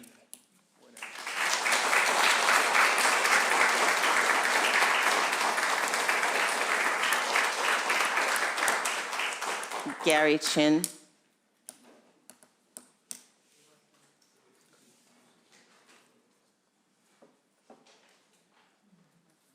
Good evening. My name is Gary Chin of 557 Salem Street. My family and I moved to Malden due to its proximity to transit and diverse population. As a resident who cherishes the city, I urge you to carefully consider the impact of removing bike and transit infrastructure from our streets. One of the largest unsolved issues on Route 60 simply lies in the mismatched traffic signal timing. This is a solvable problem related to traffic management. As a bicyclist, I share in the same frustrations as motorists. I am stuck at the same red lights they are. Let's focus on that and finish what we started. What happens if we remove existing infrastructure and fail to meet Complete Streets requirements? This could have negative impacts on the budget, as well as potential consequences regarding funding for future transportation projects. Let's invest in safer streets, stronger communities, and healthier lives. Removing the bike lanes and transit infrastructure won't do that. 15 seconds. Our future can be one where we coexist harmoniously with safe streets for all and a city that meets the standards of modern transportation. Thank you for your consideration.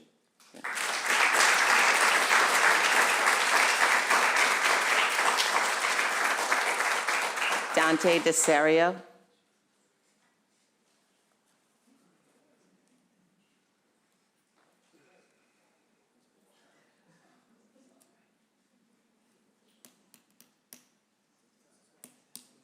Dante DeSario, 1 Fellsway East, candidate for council at large. I'd just like to be direct and say I'm against the bike lanes, and the reason is I just hear too many people that are against it. So I have to go with the people, and I might lose some votes, but that's the way it goes. And I just want people to be safe too, okay? When you see somebody on a bicycle, please, go slow, you know, give them the right to drive a bicycle. You know, we're all in this together. Safety is the key thing. We want to get through the day, and that's about it. I think also they should just bring it to a vote and let the people decide what's going to happen. And that's it. Thank you.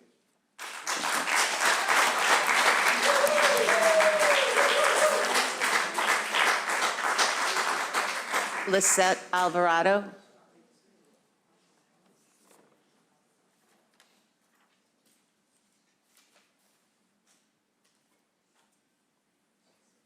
Hi, I'm Lisette Alvarado. I live at 492 Pleasant Street, and the good news is I think I'm the last one. So I just want to let everyone know that, first of all, for the public record, I support bus and bike lanes. If tonight has proven anything, though, it's that we have needed a public forum on this ages ago. I mean, it was probably discussed at the time when we passed, that we had meetings about this and we had city officials speak on it. But we need those city officials back now, because now we're only talking at you. We're not having a conversation. So we're not able to ask our questions of why is this happening? Where did this go? Why did this never happen?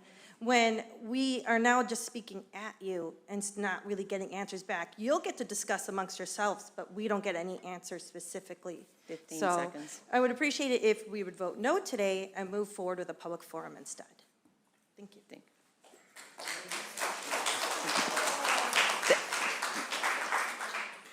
I'm sorry, but I believe my name should have been after Karen Lynch's.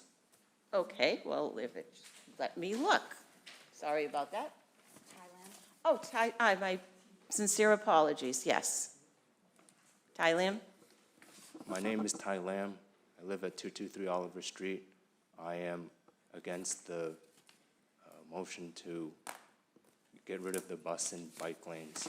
I am a member of Bike to the Sea, and I have been on the April Fool's ride and the ride on Saturday, August 27th with Latino Outdoors, the latter which I was a bike marshal.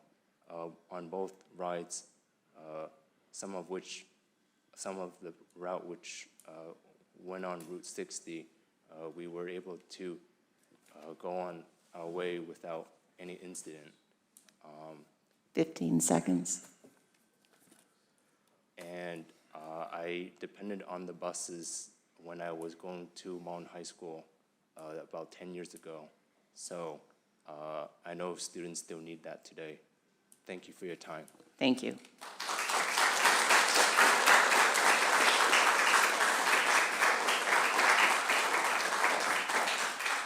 Next order of business, please. Paper 289-23, minutes for the meeting of June 27, 2023. So motion, who made the motion? Councilor Seega, seconded by Councilor Winslow. All those in favor? Aye. Opposed? Those minutes are approved. Next order of business. Paper 290-23, mayor reappointment, Harissa LaForce of 327 Medford Street as a member of the Cultural Council, term to expire September 1st, 2026, confirmation required. Paper 291-23, mayor appointment, Jacina Riano of 349 Pleasant Street, apartment A2-2, as a member of the Cultural Council, term to expire August 23rd, 2026, confirmation required. Paper 292-23, mayoral appointment, Lilani Ricardo of 76 Pierce Street, Unit 2, as a member of the Cultural Council, term to expire August 23rd, 2026, confirmation required. Councilor Linehan? Thank you, Council President. I'm going to move to approve these on the floor, but I did just want to give the context for the members of the public and anyone else listening, since it's been a while since we had one of the Cultural Council appointments. There was an ordinance change last year or 2 years ago where these all go through the mayor's office and actually don't move through personnel and appointments anymore. We do confirm them, including whether it's a reappointment or a new appointment, but due to the restrictions of their grant cycle and when they need to move people into place and how quickly they need to fill positions, we did have a paper go through ordinance a couple years ago that moved this out from underneath the Personnel and Appointments Committee. So just to explain why we're doing it on the floor, even though there are new people, and normally we would bring those in for interviews. And then the last thing I did just want to say, because I think this is the first time it's come up since I've been chair of personnel, but typically I would recuse myself from this because my husband in the past has been the chair of the Cultural Council, and he's not anymore. So I just wanted to be super clear about that point as well. So with that, I'd make a motion to approve these on the floor.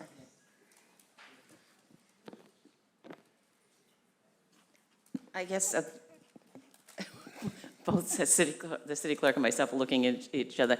So you said there was a paper that took this out from? Yes, so I think There's no Councilor sense- Spatafora was chair of ordinance at the time, and this was a paper that moved through that committee. I don't know if he can speak to it. I actually wasn't on committee then, and again, had recused myself at the time because my spouse was the chair of the Cultural Council. Oh, 1 second, Councilor Spatafora. I can speak to, I don't know how eloquently, but Council Linehan's correct. Council Linehan's husband, who was the chair at the time, came in with somebody else. We have trouble filling those spots, which are also guided by the state requirements. So this was a streamlined attempt to make that Cultural Council a much easier process to fill. And there was a paper passed to make that change, so we wouldn't have to go through this process. Yes. What? The interviews, yes. I mean, it's hard to confirm someone you've never met, I guess, so should the confirmation even be on here, or have we just relinquished it to the mayor's office? It was the mayor's, but some are dictated by state too. So we don't have the ability to say, it's placed on file. Correct, so so what we're saying is all of the Cultural Council confirmations will be placed on file, it's mayoral appointments. Through the mayor's office. Right, they're all Councilor- mayoral Yeah, they're all appointments mayor- effectively. Yep. And they conduct the interviews. Councilor Crow's looking confused too. I know it says confirmation required. So, not confused, I thought the paper was that the mayor would appoint but would still confirm. Because I think it was, again, when we have this argument all the time, when we're here on Tuesday, trying to get all these positions filled, to advertise for the 2 weeks, to meet, to, interview, and then put forward when the personnel and appointment. So when we gave it to the mayor, he would do all that and then we still would confirm. Right, and it, one of the things that, I guess what, as counselors, when we do have the opportunity to confirm, we don't have to go through the interview process. It's still nice to meet the people who are on these commissions, especially,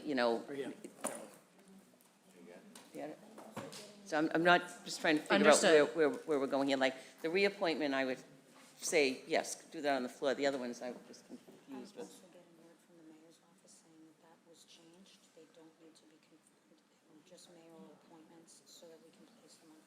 Okay. So maybe, so the motion is to place on file then, not All to right, so confirm? place on file? Okay. All right, that's fine, okay.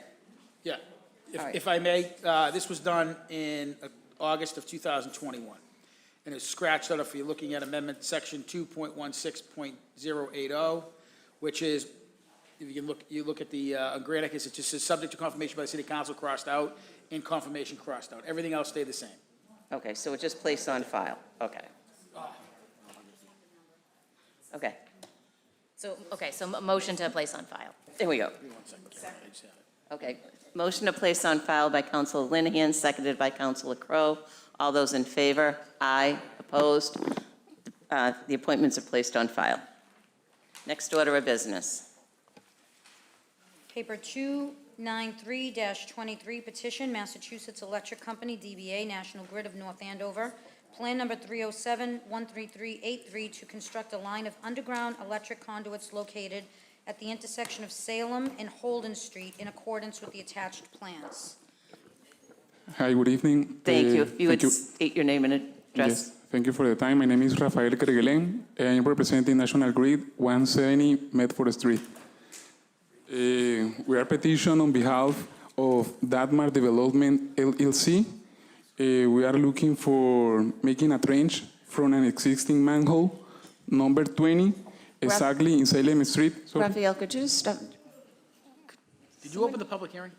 No, I haven't opened the public hearing yet, but I need Councilor O'Malley. This is his ward. I just lost him. Huh? Where are you? There you are. Okay, this is the public hearing. Okay. Okay, so I was going to have, actually, hold this thought. I just got a little discombobulated here. Going to have our city, if you could hold that thought for 1 second, now that we have everyone here. I'm going to have the city clerk read the paper, and then I'm going to let you speak, then we'll open the public hearing for comment. Thank you. Did you read it? Oh, sorry, okay. All right, you heard it from there. Okay, all right. We're good to go. Let's go, folks. Thank you. I was going to do it after he spoke. I'm going to let him speak, Yes. and then I'm going to declare it open. Okay, thank you very much. We are looking for making a trench from an existing manhole, number 20, from a new handhole on a customer's property, exactly at 90 Salem Street. It's going to be built a new residential project. It's going to be like 10 apartments. And we don't have the opportunity of bringing a three-phase, 600 amps, 12208 voltage service, because to bring in it from an overhead service is going to cost like at least 12 poles and making like a real mess in the street and the sidewalk. So this is going to be like a 75-feet trench from the southwest corner from the intersection of Salem Street with Holden Street directly through the property. Thank you. Okay, so now I'm going to declare the public hearing open. Anyone wishing to speak in, I'm going to move you off to the side if you don't mind, Raphael. Anyone wishing to speak in favor of this petition, please come to the podium and state your name and address.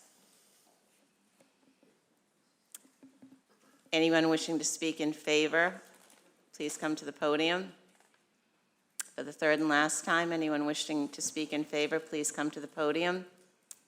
Hearing and seeing none, I declare that portion of the public hearing closed. And anyone wishing to speak in opposition? Who? Oh, you're in favor or opposed? Okay, well, this is your time. Anyone wishing to speak in opposition to the petition, please come up and state your name and address for the record. Frances Waltman, 15 Albion Street in Malden. They just finished paving that street, and now you're going to dig it up again. And where is all this traffic going to go while they're doing that? Is it going to be coming down Albion Street, which is already, I mean, they were talking about all the congestion. You can't move around Albion Street, Holden Street, or whatever, morning when the kids are going to school, afternoon when the kids are getting out of school. You can't move. So when are they going to do this that it's not going to cause major havoc? I think that's a real concern here. That's all. Did you want to? I'll respond when. Okay, we're just going to go through the opposition, so if you could. Anyone else wishing to speak in opposition to this project, please come forward. Anyone wishing to speak in opposition? Seeing and hearing none for the third time, I declare that portion of the public hearing closed. Councilor O'Malley for the paper. Thank you. And as normally we do request that National Grid or any utility company who's looking to do work meet with the ward councilor. They did do that. We met a couple times over the summer. We came up with various conditions. Ms. Waltman, I think, just came up with a great additional one, which maybe would be that the work be done at night. Where possible, and to keep the road open where possible with a detail. But some of the other conditions that we set was that it would not go into any of the areas that have already been paved. So I did confirm that the area that they're going to be going to is not an area that has already been paved. This is all here. Okay, perfect. Basically, the whole area is going to be in compliance with what our DPW director is looking for. We would also have the area temporarily patched with a binder coat, and we'll allow that trench to sit for 3 to 6 months so that it will settle. One of the issues that we've had in the past is when there's trenching and we just immediately repave, it turns into a depression, which isn't great for our plows. In addition, the work will be done by National Grid and not the developer, and that National Grid will come out and do a permanent top coat with an infrared machine to melt the roadway back together because Salem Street is actually really good condition, surprisingly, and this is such a major road that has to get plowed properly. National Grid has agreed to this, and so I am in support, but cautious based on the feedback I've received from the community. Thank you. Thank you. Do you want to add that if possible, the work be done at night? Yes. Okay, And with the detail so they can keep traffic. okay. Work done at night and with the detail. Okay. So, thank you for reading all that, Councilor O'Malley. I don't have to now. Do you need a motion? I need a motion, yes. Oh, just shut up, sorry. Yeah, you have to close the hearing or? I closed the hearing. I Okay. declared the hearing closed. So I would move to approve the petition with conditions set forth, and now maybe you can read them, or want me to? Do you want me to? I'll I can read it. I can read them again. No. That's fine. Oh, yeah, all right. Everything read? Okay. The red part, the blue part. Let me see. On Councilor O'Malley's motion to grant, seconded by, is there a second? Councilor Winslow, with the following conditions. 1, that the engineer be called when DigSafe is notified. 2, that the streets and sidewalks be restored to the satisfaction of the Director of Public Works, and that the area be patched first with a temporary binder coat for 3 to 6 months, then a permanent top coat via an infrared machine to melt the existing and new roadway surfaces together. That if, And now this is your job. and that's my job. Oh, and that it be done at night if passed, possible? If possible, the work and will with be the done at detail? night and with the detail. Perfect. Okay. So we have a motion, we have a second by Councilor Winslow. All those in favor? Aye. Opposed? Motion is passed. Petition is passed. Okay. As we have a number of people here who are very patiently waiting, I'm going to take the liberty as president to move up.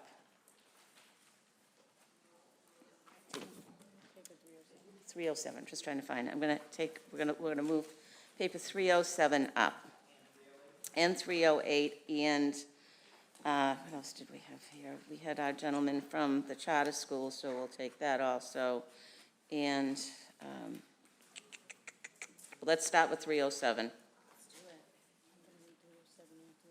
307 and 308. Yep. Mm-hmm. Paper 307-23, order that the following non-binding question be included on the November 7th, 2023 municipal election ballot, subject to review, edit, and approval of the city clerk and city solicitor. Should the city of Malden remove all bus and bike lanes from Route 60, return any funds required, and prohibit any future bus lanes or bike lanes from being approved that would cause an elimination of motor vehicle traffic lanes or inhibit parking in the city. Paper 308-23, order that the following non-binding question be included on the November 7th, 2023 municipal election ballot, subject to review, edit, and approval of the city clerk and city solicitor. Should the city of Malden remove and prohibit any future bike lanes which create traffic lanes that are bumped out at any point after the beginning or end of any street? Both sponsored by Councilor Sika, and we have a communication from the mayor's office. This memorandum is in response to the discussion in the community concerning the modifications that were made on Center Street to accommodate a bus lane and bike lane. I have communicated with you in the past about the elements of handling this entire project that we should learn from for future projects.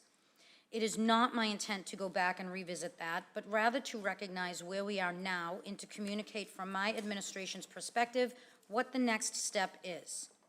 As you recall, when the project was first proposed, an important component was the upgrading of the signals that would work in concert with the lane changes. The proponents of the project have from the beginning spoken of the importance of the signal changes to support the lane modifications. After a lengthy delay, we are finally at the point where those changes are being finalized, and we will be able to see the impact of these changes on the lane modifications and how it affects traffic. I have instructed our city engineer to engage in a traffic study of the Center Street corridor so that we can review the before and after, share that with the public, and engage in transparent dialogue on what is working, what needs improvement, and in general, map out where we go from here with the benefit of that data. I would remind everyone that whatever changes may be needed should be done in partnership with the MBTA. As a city with 2 stations within our boundaries, it's important that we work collaboratively with the MBTA on this and all issues. Doing so recognizes the importance of this relationship as we continue to work with the MBTA on other unrelated but equally important matters. I respect the right of any group of citizens to request that the City Council place a question on the ballot. It's a power afforded to the City Council in our charter and something that only happens once a majority of the City Council agrees.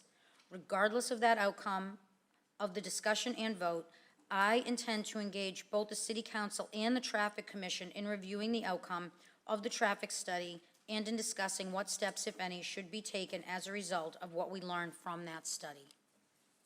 Thank you. Okay, floor is open. Councilor Seeker is first up. Thank you, Council President. So, here we are. I wouldn't be here tonight this evening without voters of Malden. So when I was approached by a few of them, asking if I would sponsor 2 non-binding ballot questions to this evening's agenda, I was more than happy to oblige. All of us up here as city councilors are supposed to represent the voice of the people. So that is why I put these ballot questions on tonight's agenda. After listening to both sides of this argument, I believe now more than ever that this should be a ballot, they both should be ballot questions so we can see exactly what it is our residents want. I'm not gonna go back and forth. I think we've heard a lot with this, but I really truly believe that this is the biggest audience we've ever had in this council chamber. So it's a very heated discussion. And I do agree with Lizette that maybe we should do another open public forum on this. When we discussed this 2 years ago, we were on Zoom. It was right, we were coming out of COVID. Not many people probably even knew about this. And now that these bike and bus lanes are here, I'm not anti-bus and bike. I think we might be able to find better solutions, though. Maybe it doesn't stay a bus lane all day, because I sat out there 2 weeks ago for an hour between 4:30 and 5:30, and I only saw 2 buses. So maybe we look at what our neighboring city of Everett does, and they only have that bus lane for a couple hours in the morning and a couple hours in the afternoon. Medford too? Thank you. I'm a good lip reader.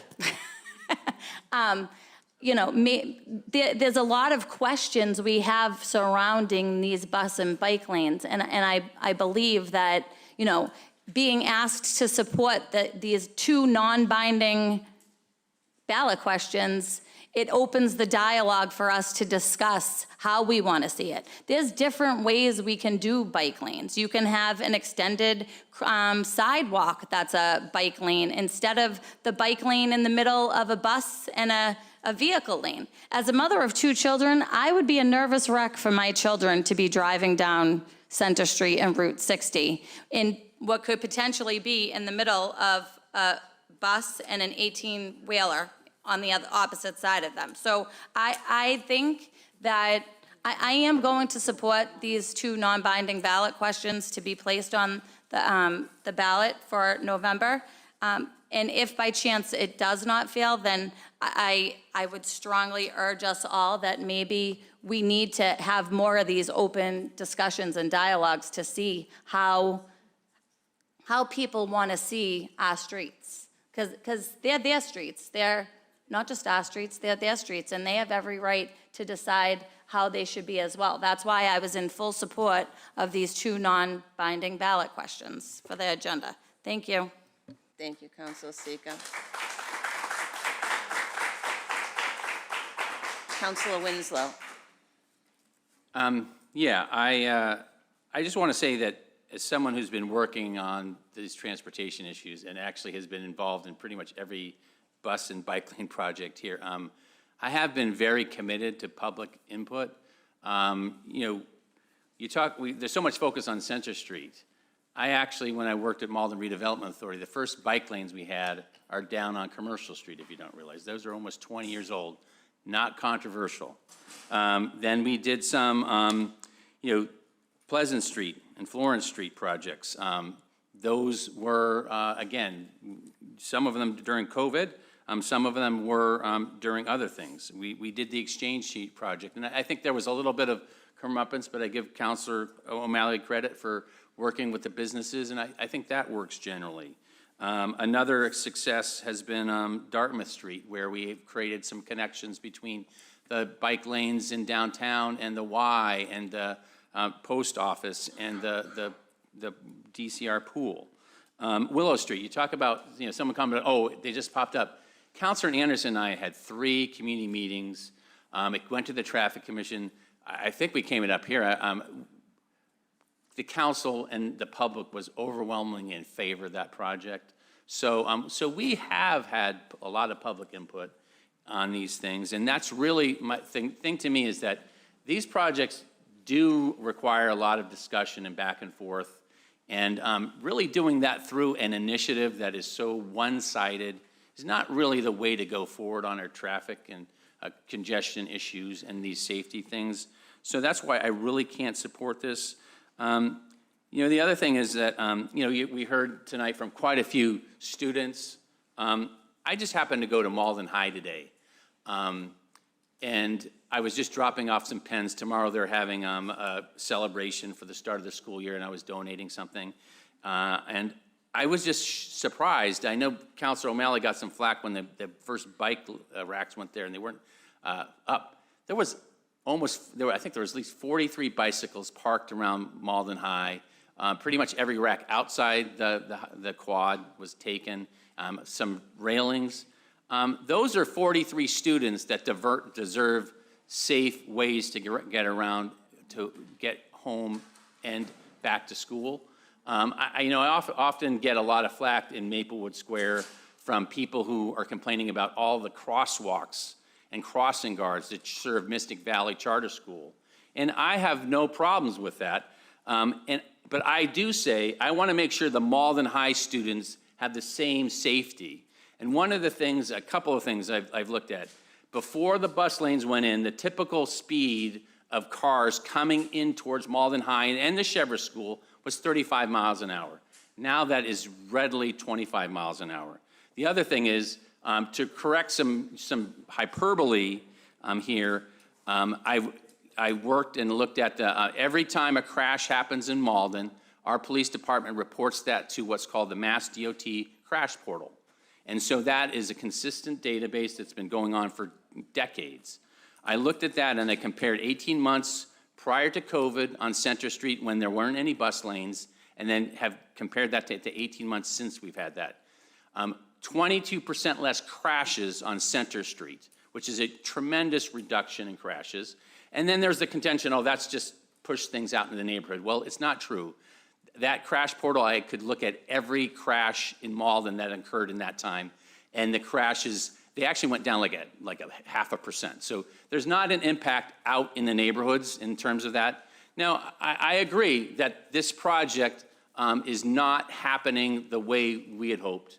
You know, the traffic signal thing is kind of disaster. I explained it that, you know, basically, we have rotary phone technology in a lot of these traffic signals. They basically operate like a little light you have in your living room or something like that. We have underinvested in our transportation system for decades. And that's really what we're confronting. And that's what this project is showing, that we need to not actually back away and go backwards. We need to go forward. And other communities, you know, Lynn just had this issue a few weeks back. They're proposing improvements through the downtown. They're getting like $50 million. This is what it costs to make improvements here. So, so I just think overall, I really think that, you know, it was great to see the Malden Civics group come out. with the high school kids. We really need to be thinking about what our roads are going to be in the future, not clinging to the past. The fact that 43 kids are biking is amazing to me, and that's really been a transformation since we have the bike trail and bike lanes and that type of thing. Kids want that, as you heard from Senior Action. Our seniors need safer streets to cross, and I just don't think going to a referendum is the way to handle these complex issues as we try to have a safe, sustainable, and equitable transportation system for all of us. So I will be voting no against these initiatives because I just think that we need to have dialogue. I've been someone who's done that. I know Councilor Sika, we've done that on Broadway. We'll have a bit more hearings. I'm committed to public dialogue, but a referendum is not really the way to solve our transportation problems, and I don't think these offer any solution to that problem. Thank you. Thank you, Councilor Winslow. Councilor Condon for the floor.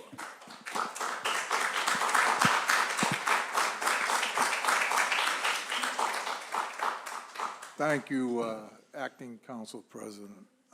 I was one of two people that voted against the bus and bike lanes, not because I don't like bikes or buses, but I just didn't like the way the MBTA presented it to us. The signalization had to be straightened out before we jumped into it. Now, I didn't like the deal either, which was we'll put them in for you, but you maintain them. And I didn't think that was fair. So I didn't think we needed them 24 hours a day, which is ridiculous to me.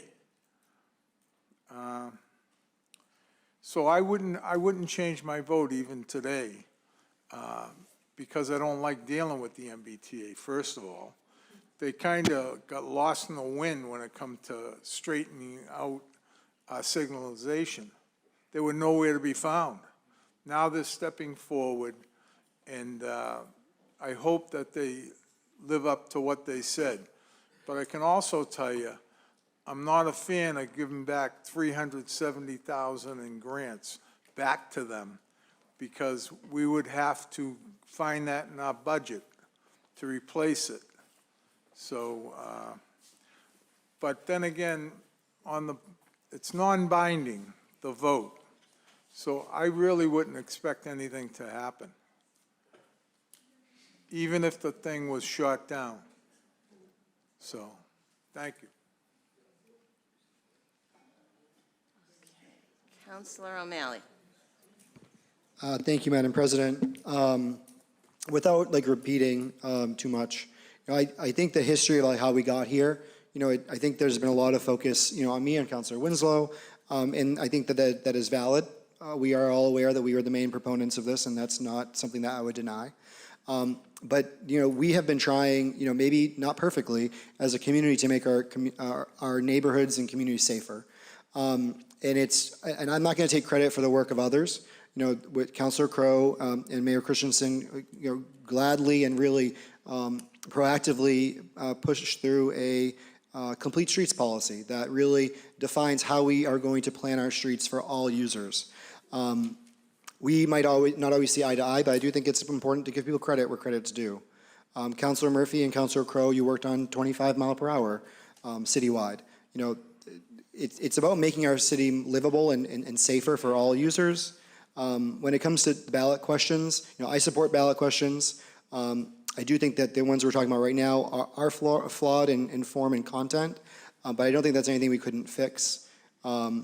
But the fact is, as Councilor Condon said, we've already spent the money. There's nothing to give back. Our budget potentially over the next couple of years isn't looking great, and giving back money that we've already spent is probably not the most prudent decision to be doing now as a council. And both the council and the traffic commission, did request that the lights be done before the lines. But as Councilor Winslow said, when we had our contractors go out and look at the boxes, they asked if they could keep them because they deserve to be in a museum. We are a very advanced city, but we were advanced in the 1800s, and some of the stuff is still from that time period. And so it was a bigger project than we anticipated. And thanks to Ron Hogan, our Chief Strategy Officer, we got more money from the MBTA, not less. Even though they were thinking about pulling out and taking the money, we were able to get more infrastructure done because the lights need to be done. They need to be retimed because it was horrible before we took the lane away. And I agree, the lane shouldn't have been taken away first, but we were dealt a deck of cards that was not ideal. It was not because of an election. There was talks about the lines weren't put down because of an election. No, it was because we didn't want to put the lines down before we did the lights. But, you know, we were up against a time frame when it comes to spending the grant money. You know, the MBTA's grant timeline was not reasonable. We weren't able to accomplish it within the amount of time that they wanted us to. It was supposed to be done within like 6 months. It's been, what, 3 years now? So, like, you know, I think that it just was not perfect. The mayor has said this in his communication, and I agree. But the project is almost complete. We have started retiming the lights. We have replaced the signal boxes, and we are still tweaking it. Trust me, I hear it too. We all hear it. If you have specific feedback of how we can improve this, which is not just get rid of it all, but from this stretch to this stretch going this direction or that direction, if you have that feedback, we need that.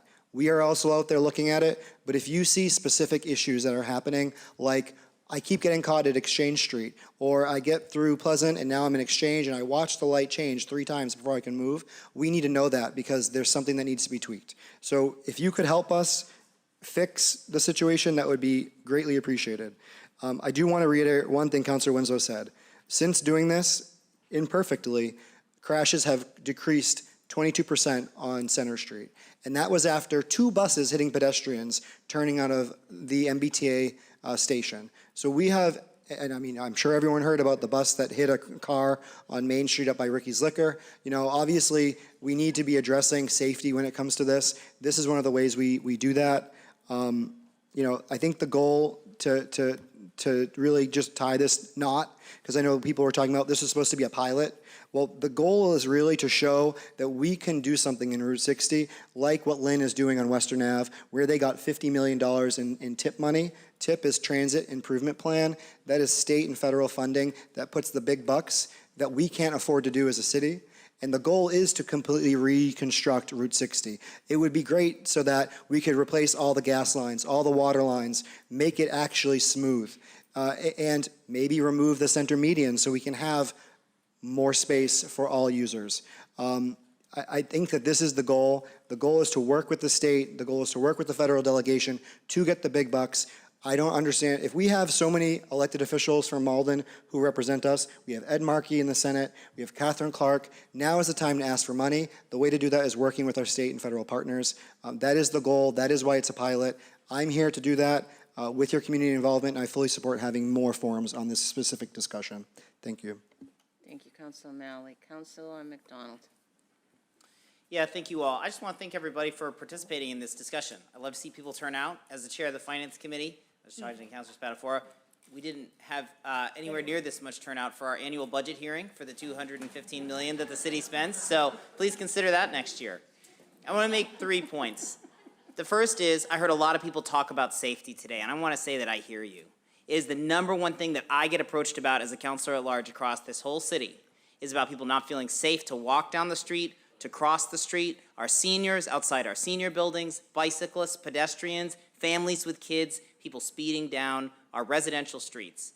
And that has to be, that's my priority, that has to be a priority for this city.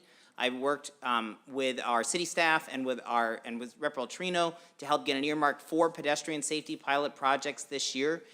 Malden PD as well has been identifying streets that need to be targeted. That's the conversation I want to have. That's what I wished we had been able to talk about tonight. The second thing that I want to say is that it is irresponsible to try to conduct detailed transportation planning and policy through a very simple budget or non-binding ballot initiative. Non-binding means that we don't actually have to do whatever it says. And in fact, we aren't able to do some of the things, if this were to be on the ballot and were be able to pass, we are in currently a memorandum of understanding with the MBTA. So it's not reasonable to say to people, should we break all of our agreements? That's not spelled out. I mean, we got $380,000 in grants to put this down. Then 358 plus another close to $500,000 to replace the lights. If the city had to rip all of that out and then repair the road, we're talking about close to $1 million here that we would pay instead of being able to fix the problem, which is what we're doing now on Center Street, which is timing the lights, which I believe is, has been done now or will be done. And we don't have to argue about whether that'll have an impact or not. We are going to do a study. So I thank the mayor for that commitment. So we will know what the impact of those lights is on the traffic in that situation. But I just encourage us to really think carefully about how much money is at stake here. Millions and millions of dollars, once in a lifetime investments from federal and state grants in these infrastructure projects that we would forego or endanger just by putting this on the ballot, because it shows that Malden, if this is on the ballot, it would show that we'll call into question whether we can necessarily deliver on those commitments year after year. So that has to be a part of our decision making. And the third thing that I want to say is that this is a huge equity issue for this city. Who rides the bus? Who can't afford a car? I heard a couple people bring that up, and I really think that that's important. This whole meeting is being conducted in English, and this is an immigrant-heavy community. And so actually putting something on the ballot is not necessarily the most equitable thing, because we got a lot of bus riders who are not citizens and can't necessarily vote. I want to say that it makes me sad to see these signs that are not, they say put brakes on bus and bike lanes, and then they look like they're against bikes and against bus. And lots of people said, well, I'm not against buses. But what I see now is this imagery across the city that says we're against bikes. That's the images that we're seeing. And I think that that is a hard place to get to agreement in this city when that's where we're starting from. I would really love to see more respect for all of the people who are trying to get where they're going and hope that we can do that safely. So I will be voting against both of these ballot questions, and I would love to have more detailed conversations and forums. I totally support that. When our city engineer is not, he's on vacation this week. Our transportation planner isn't even available for this discussion. So we really need to take the time to be responsible in our transportation planning, to be fiscally sound, and to focus on safety and equity in our transportation planning. Thank you very much.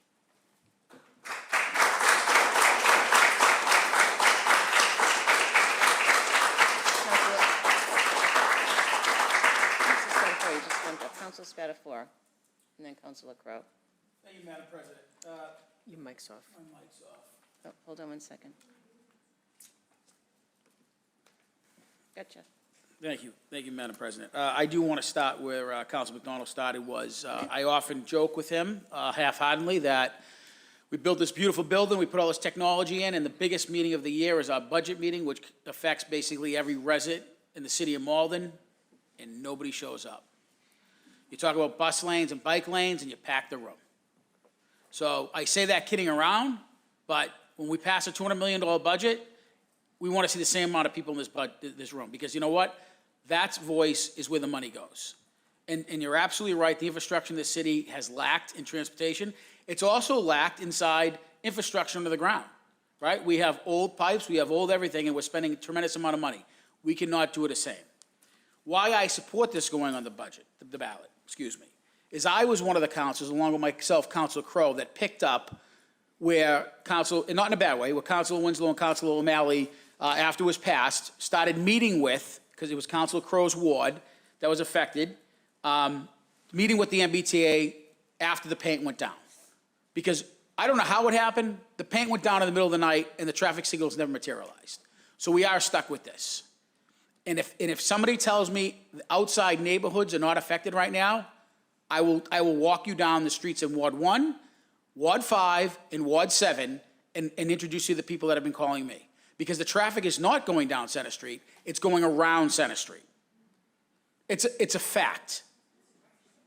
So it's a challenge, and they're speeding through those neighborhoods, and I agree, there's probably less accidents on there, but because we're sitting in traffic. But my biggest reason for this is I am not against the bike lane. I've always supported the bike lane. I was one of the councilors that actually voted to do it. I support them privately. I support making those intersections that the bike lane crosses safer. I actually support some bike lanes on roads. What I don't support is when we're gonna give our roads to the federal government and the MBTA and think they're gonna do a good job. because Council close to my right, and we often don't agree. We started meeting with the MBTA every week for 3 months. The first 2 months, nothing happened. In fact, the only thing that happened was the gentleman quit. So if I have to make a deal with the devil to take that money, I'm not for ripping up the roads that are there. Route 60 is my passion, but I wrote the reason why I'm concerned about working with the MBTA. Bike lanes are an essential part of establishing any sustainable and inclusive urban environment. We know that. Get the kids out, make them walk. I live on Elm Street. It's right across from Beebe. You can ask Councilor Linehan. Every day, I wish the kids took the bikes to school. I wish they walked. The reality is they don't. I get my driveway blocked every day. And when my paraplegic neighbor had a heart attack, they couldn't get the ambulance up the street because the cars were parked on double sides. I wish people would walk and take the bike. The reality is it doesn't happen with those school kids, and it's sad. So what I'm hoping for is some change, but I think by what we've done is put it into the hands of the state. Not only do I believe it promotes physical activity, it reduces air pollution, I believe in enhancing the safety for cyclists and pedestrians. However, the current process of adding any bike lanes or bus lane to the street, i.e. the MBTA, often involves state intervention leading to delays, bureaucratic complications. It's an imperative we reevaluate this process and reconsider the notion that every street requires both. Because I've heard nothing in here but we, but when it comes to it, we give it to the city, we give it to the state, and it's wrong. It's absolutely wrong, because what me and Councilor Crowe went through, it was disheartening, it was disgusting. In fact, they walked away from the deal. So when Councilor O'Malley says Mr. Hogan got involved, because they walked away after they made the promise, because they didn't want to put the money into the infrastructure. They were going to leave it as it was. So the only people that was going to benefit from it was the MBTA by getting the lane and work and upgrade the lights. So after 3 years, not because of this body, because of the MBTA, we did it. Now, I don't want to go through that process again. I want to grant local authority more autonomy in implementing bike lanes, bus lanes. It's crucial for the adoption and to make the infrastructure improvements. My example is, you can't put a deck on your yard without notifying your neighbors. You can't you can't put a utility line without having a public process. There's no process if we're going to rip out the front of your street and put a bike lane. I think that's important. The citizens get more involved. And when we bring the MBTA, and I keep on pointing to them, because they're the ones who that left the bad taste in my mouth. In 3 years, we're sitting here playing this catch-up game. So not every street will benefit from the bike lanes in the same manner. Prioritizing accessibility and more effective will be based on local knowledge, consultation, and with the local stakeholders. Local bodies, this council, these people in the audience, transportation director, possess a granular understanding of traffic patterns, pedestrian behavior, bad intersections, and allowing for tailored implementation of bike lanes and bus lanes will have a greater positive impact. This flexibility ensures that the resources affected and allocated necessary to the infrastructure is constructed in areas most conducive to promoting these type of transportation.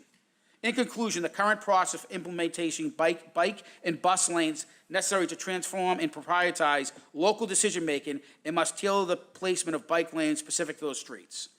That's all I'm saying is what we've gone through the last 3 years has been out of this entire body's hands. We've been left with that at the MBTA. I am not about to give the MBTA nor Washington control of these streets, because I can tell you right now, they're not going to do a better job than we are. The MBTA won't even police their police station, their own transportation. The city of Malden has to go over there. The Malden Fire Department goes out of there. You've heard from several councils here. Next year's budget is going to be bad. We're using our resources to help the MBTA. And by the way, for the residents who are here, we pay the MBTA to be in the city of Malden. We pay them for their service. Millions. And they just went up. Now, we need it. I'm not against it. But if it's going to be our decision, we should have more local authority. Thank you, Madam President. Thank you.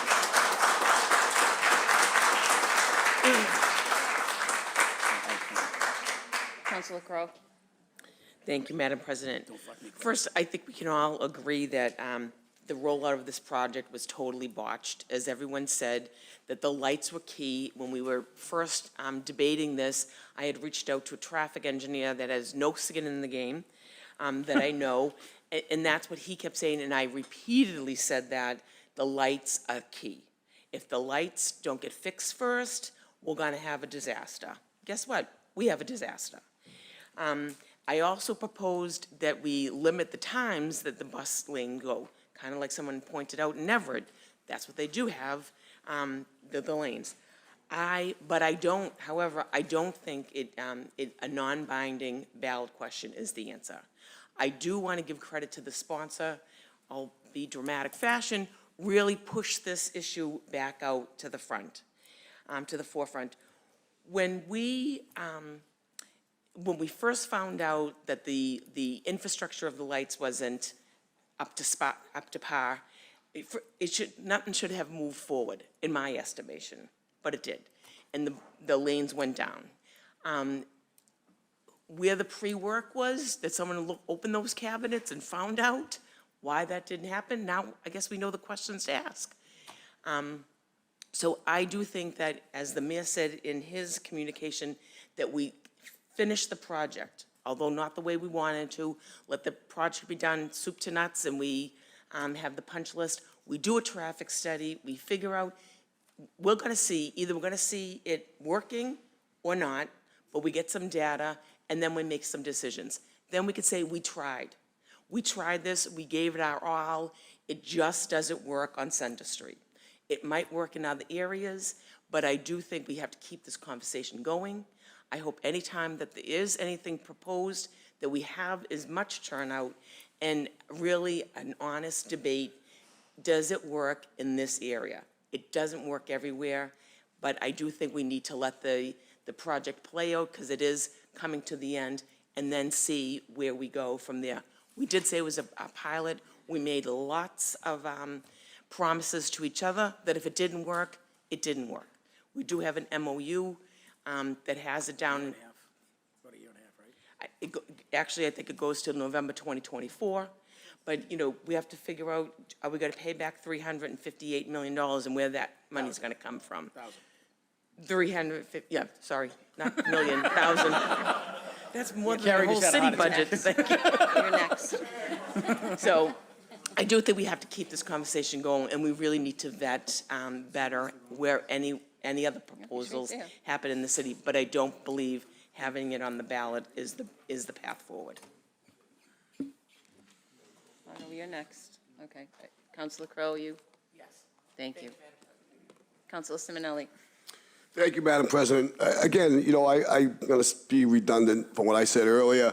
And, I thank the sponsor of the paper, and I jumped on the paper because I do think that we need to have this dialogue. And again, I was running for office at the time, so I wasn't privy to a lot of the discussions that were going on prior. And, I've been hearing pros and cons since I got in office, so I welcome this discussion. And I have to say that I will not be supporting this referendum because of the people that I represent down in my district. I'd be doing them a disservice because the people in my district, they use the bus. They use bicycles. That's what they rely on for transportation, especially the youth in both Newland Street and Bowden Apartments. We put some bike stations in there, and we didn't even have enough bikes to give everybody. There's a waiting list down there for more bikes down in my district. But at the same time, though, I do have problems because there are some cut-through areas in Ward 7, which happens to be the Lisbon Street area, where people are avoiding Route 60 and are cutting through to avoid the light, and they're flying through there, and Bowden Apartments happens to be there, and those kids are riding their bikes and crossing the streets as those cars are flying through there. But I have spoken with the chief, and he has told me that he's going to, put some more enforcement there to make sure that that quells the situation there on Lisbon Street. We just did Bowden Street over, which is a thoroughway from the top of Willow Street all the way out to Taylor. So they're going to be flying down that street too to make up for the time that they lose on Route 60 so they can get to work on time. And again, people down at Newland Street Housing Development live down, people that live down there are using bikes as transportation in the bus line. So, I think this is healthy dialogue and discussion on both sides. I know the way it was done, like kind of overnight, they put the paint down without doing the traffic light stuff first. Kind of set people back, and it all happened at once. And nobody likes to be stuck in traffic. None of us like it. But I don't think we should be moving backwards at this point, and just giving up all the monies, paying back the monies we already used, and giving up potential money moving forward. It's probably not the right decision to be making either. So those are my decisions, and I just think that going backwards is not the right direction. So, thank you.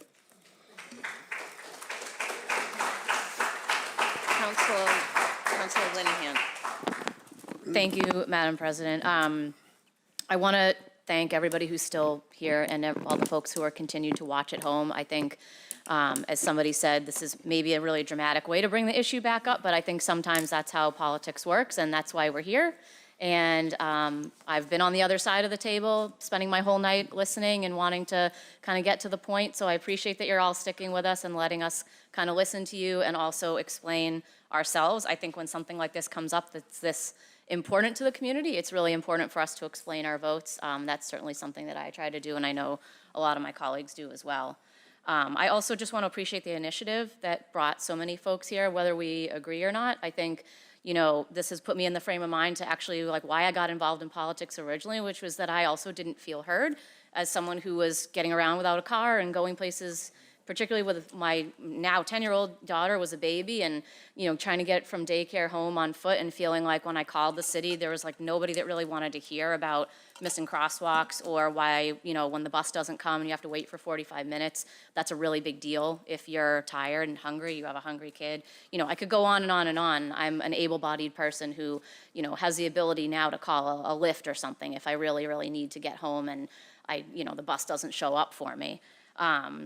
So having said all that, I am proud to still be sitting up here as someone who does, still ride transit and get around. I rode here on my bike tonight. I don't always have the ability to do that, but it was a gorgeous night. I didn't have to carry too many things. Sometimes it works out. I have the privilege of making the choice. And I think that's really the point, is that instead of pitting different users against each other, wittingly or unwittingly, that's what's happening. And that is not the direction that I want us to be talking in. I think it's about making the roads safe for whatever way of getting around you choose. Truly people are not more important if they have a car or don't have a car, or if they bike or can walk, or whether it's by choice or financial reasons. These are not things that we need to be using to make fun of our residents or, make choices saying that one group has priority over another. Everybody gets one vote. Everybody gets the same opportunity to tell us what they think, no matter how they get around, and we have to listen to them. And I really, really want to move us back into a listening space, into a solution-based space. While I don't agree that a ballot question is the right way to do that, I do appreciate the sponsor bringing this topic back up. And actually, I do agree with Councilor Sika that maybe we need to just think about different ways of getting to the solutions that I think we all want. Nobody wants congestion. Nobody wants to sit on Center Street, whether you're in a car or on a bus. I certainly do not ride my bike there. I don't find it safe. So maybe we need to think about, if we want to engage the cycling community in a meaningful way and hear what they would like to see, maybe it does include wider sidewalks. Maybe it includes, better enforcement on Exchange Street, where we have a semi-protected lane, but it's often blocked by vehicles. I know that it's not easy to solve all the factors that go into why cars pull up and sit outside a Starbucks. I know everybody's in a rush and nobody's really thinking through who they're impacting. You know, you have to assume good intent. I think people are not necessarily saying, hey, I'm gonna go stick it to some cyclist, but the result is that people can't use that lane. Maybe if Center Street is not the right solution for for bikes, then we need to prioritize how we do keep bikes safe somewhere else. And we should do that by continuing to listen. I will say that the community did have 5 meetings, did have 5 opportunities to come and hear from us and engage with us on this. I fully recognize that it was on Zoom and it was during COVID, and that's not ideal, although in my experience, when you break down the participation, we actually got more people on Zoom when you really literally count it. So you could make the argument that actually that made it better and more accessible. But we as a council had 3 meetings of our own on this project, one of which was solely dedicated to having a public hearing where the public didn't even have a time limit on when they could, tell us what they thought. Same thing with the Traffic Commission. They had 1 meeting dedicated to this and then another follow-up meeting. And then I know dozens of subsequent meetings that Councilor Crowe and others have had with the T, trying to get updates on what's going on. A lot of that's been going on behind the scenes to try to really break down where things fell apart, how we can get it back on track. And so I guess that's really where I want us to keep thinking about is what do we need in terms of information moving forward to address the problems and find solutions. I think true leadership is being able to recognize when something either hasn't panned out the way that you intended or there are factors that you couldn't have known that you now need to take on board and figure out how to address and fold into your future planning. We're all up here to do that, but I think we need data. We need to understand from users, not just drivers, certainly including drivers. I do drive. It's not about demonizing different users, but we need to hear from everybody. If 40% of our city does not drive, then we need to at least strive for 40% representation in the engagement that we do. As Councilor McDonald said, that's before you even get into language access issues and how you reach transit riders. I know that's challenging from my day job. We try to engage transit riders a lot for surveys. It's really, really difficult and it takes money and people and time. So I don't want to belabor the point. I'm not going to be supporting this tonight, but I don't think I want to give the impression that it's because I don't want to hear from people. I think if we even were to invite perhaps our city engineer to come in and give a more robust update, I know that he is on vacation right now. If we could get an update that the community could come in and hear, and then we can listen and move forward as a community, that's what I would like to see happen here. Thank you, Councilor Linehan. Councilor Cologne Hayes.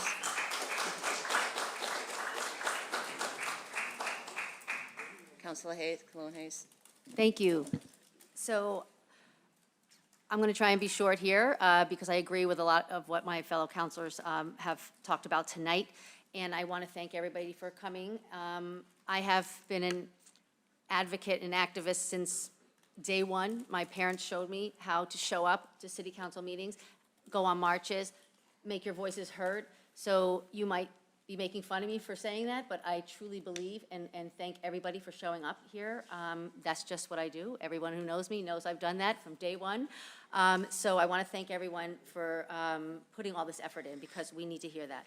I also want to talk about the equity issues regarding the bus and bike lanes. And I know it's easy to say, why don't everybody show up during our budget meetings? And that's been said a couple of times. But honestly, the reason why people are here tonight is because it affects their everyday lives. This affects people who wake up and need to get to work, people who cannot afford a car, they need to get on a bus or a bike lane, and that is their every single day. They wake up, that's what they have to do. Kids, they wake up every single day. Get on your bike, you gotta go to school.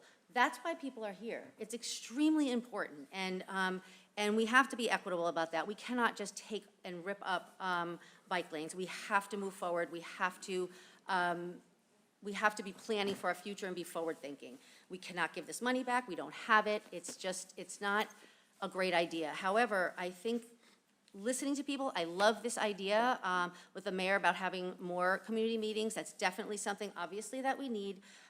And to get facts and base things on data and not just what people are seeing out in the streets with pictures and all kinds of things. We need real data by experts to tell us and show us what we need to do to be a forward-thinking city. So I am not in support of this, although like I said, I do love hearing what people have to say, but I think that we need to get facts, and we need to have our new transportation coordinator help us get there. That's why we hired him. So I've already reached out to him. I can't wait to hear what he has to say. Hopefully, we'll come here and do more public meetings. But I think that we need to take care of our most vulnerable people right now. So, thank you. Thank you, Councilor Chambers. Councilor Winslow? Yeah, just a couple of final things, yeah. So Craig, I just wanted to, I know we talk about local authority. I think Barbara Kim was in the office, in the audience. She's still here. She was part of the committee that we had to focus on improving how we make transportation decisions and approaches. And that was why we hired a transportation planner, because it sucks as a city councilor to deal with this stuff, to be honest. It's really difficult. And so having transportation planner is helpful, and it's been very difficult because we lost some sooner than we thought, and COVID threw us back in hiring people. It looks like we have hopefully someone who will stay on board and will go forward. They're new on board. I think that the second recommendation out of our study was to change our city charter related to our traffic commission. Our traffic commission was created in the 1940s. That is really the local authority. Technically, we don't have the authority to establish bus lanes or bike lanes. Our traffic commission does. And unfortunately, I think what we see is because of the changes in the demands on transportation and our community, the traffic commission is no longer able to handle. They froze up on this issue. And so it got tossed to the city council. And I have put out a paper, and I think it's still active, about voting as a city council to change our charter to reform our traffic commission into a transportation committee so we can have more points of view. I mean, right now it's led by the police chief. I mean, one reason why our traffic equipment became neglected was because our police chief for a long time was in charge of it. And not exactly, so those are the type of things. We made some reforms. I think it was, either under late Mayor Howard or Mayor Christensen, we transitioned that to our Department of Public Works and Engineering Department. But I think that's one thing. We got to move ahead with either the whole charter change or at least, changing our traffic commission. And the other thing I want to say is, I do appreciate everybody coming out tonight. As a well-recognized cyclist in town, my regular commute for years was to go down Center Street. It kind of sucked. There was no way. I had to be against buses and semi-trailers. This is an improvement, but I agree. I can understand why people don't feel those are safe. And one of the things I think that is the type of thing of going forward, I think we should have a discussion. I often imagine, like, this is what Lynn is doing. They're actually going to have a separated bike lane. I can imagine something like that going from the Northern Strand all the way to the T station and actually up to the Fellsmere Pond. So we would have a network of these greenways this is Willow Street Greenway, that we would have these dedicated bike lanes. And that way, it's sort of a wide sidewalk, and we can work out how that rest of the space works. So, but that's like Lynn is getting $50 million to do that stuff. So by working out a plan, having the community meetings, we can work on that and provide for all modes and get the money to make that all work. And so I really think those are a couple things we should look at. And I am committed to making sure that we have public input. We did have a lot. Unfortunately, our transportation planner wasn't on board when the MBTA first asked us. And so that made it difficult. So we do have someone to lead those efforts with us. And I think, I think seriously, having some more points of view in reforming our traffic commission into transportation commission will be helpful. So I raised that. So thank you. But yeah, I can say thank you, everybody, for coming out. Having this discussion, it will make everything better. Thank you. Okay, no more lights. And from the chair, just a couple of things. Oh, Councilor O'Malley left, and I did have a suggestion for him. My pet peeve on Florence Street, so I'll wait till he comes back. Councilor Winslow knows exactly what I'm going to say. But anyway, no, that's okay, that's okay. You know, Councilor Condon, I did miss what you said, but when you spoke, so I don't know if you said this, so when this was voted, there were 2 votes up here that voted against doing the Center Street project, and one of them was myself. The other one was my colleague, Councilor Condon. Do I believe that bikes need lanes? Yes. Do I believe that our children and all cyclists need to be protected? Yes. But I also saw Center Street as not the right place, or Route 60 is not the right place for a bike lane. Route 60 was put in place to get traffic through Malden so that the rest of the neighborhoods were safe or safer. Okay? There are many places where bike paths can go. There's a bike path that goes from Forest Street up to Pine Banks Park. I was a little unhappy with that only because it was a surprise one day when I walked out and saw it, which is sometimes what things happen, whether you're a resident or you happen to be a counselor. You know, nobody thought to tell me there was a bike lane going there. So I think the conversation really does need to happen, and we need to embrace more of the community and get them involved. But Route 60, to me, was not a sound idea when it went down. It's still not a sound idea. I have no faith that the changing the lights is actually going to make an improvement. Maybe it'll make a minor improvement. But one of the things that really scares me is we're talking about doing a traffic study on Route 60. Route 60 is a problem because it's gridlocked. But the bigger problem that I hear every day in my neighborhood multiple times is ways.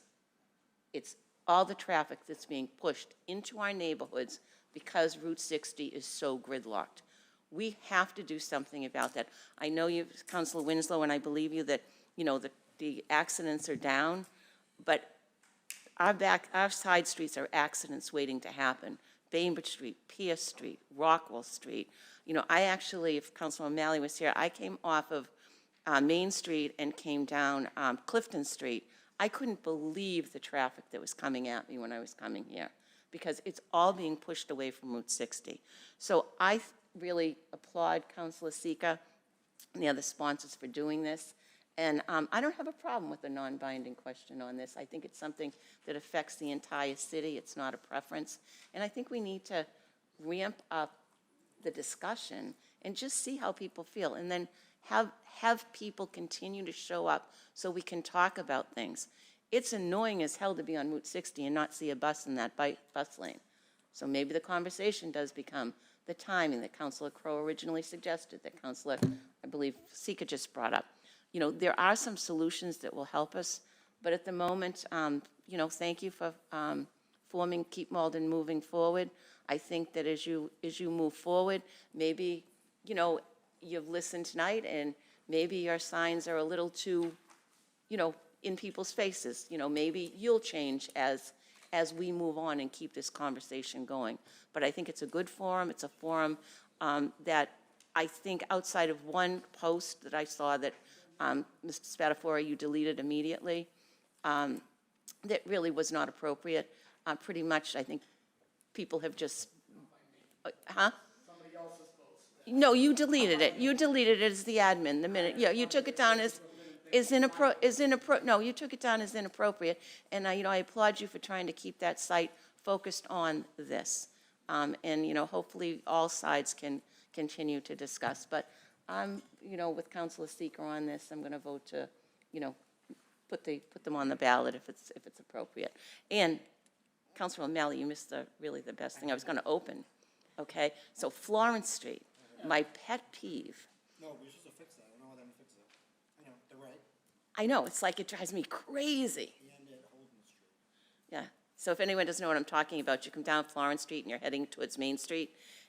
There's no arrow that allows you to take a right, so it creates gridlock all the way back. It backs everybody up because everyone's afraid to go in the bus lane to take the right. And by the time anyone can take a left, the light's changed again. So it would be really nice to get that fixed. Yes, I can. So I think this is a good example of how like little things that irk us. If we share it, we can improve it incrementally in as many of this as possible. So I agree with Councilor Murphy. You know, Florence Street coming down to Main Street, there was supposed to be a right turn lane, and we've asked that that right turn lane be put in, and it hasn't. So It's like 4 years. yeah, and so I think that that is something that, you know, we should be following up on. I think another area that we could even try to improve is removing some of the lines approaching Holden Street so that you have more of a turning lane going up to Holden Street.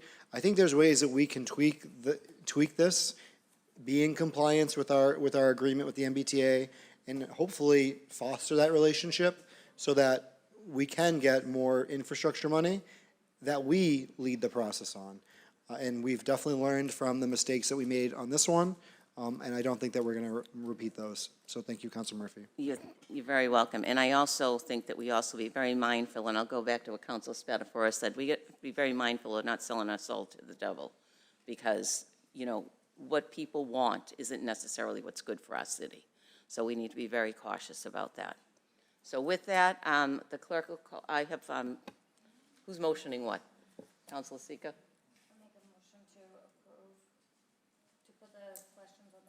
So 3030, do them together. Oh, we're going to take a roll call, yes. Oh, okay, we'll do them separate. We'll do them separate. Do you have a second?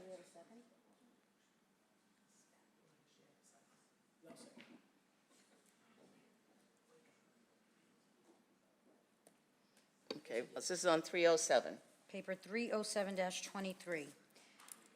Counselor Cologne Hayes. So do yes or no, what's what, just so everyone is clear, please. Okay, so this is an order for the non-binding question to be included on the November 7th municipal ballot. So a yes vote puts the question on the ballot. A no vote leaves it off the ballot.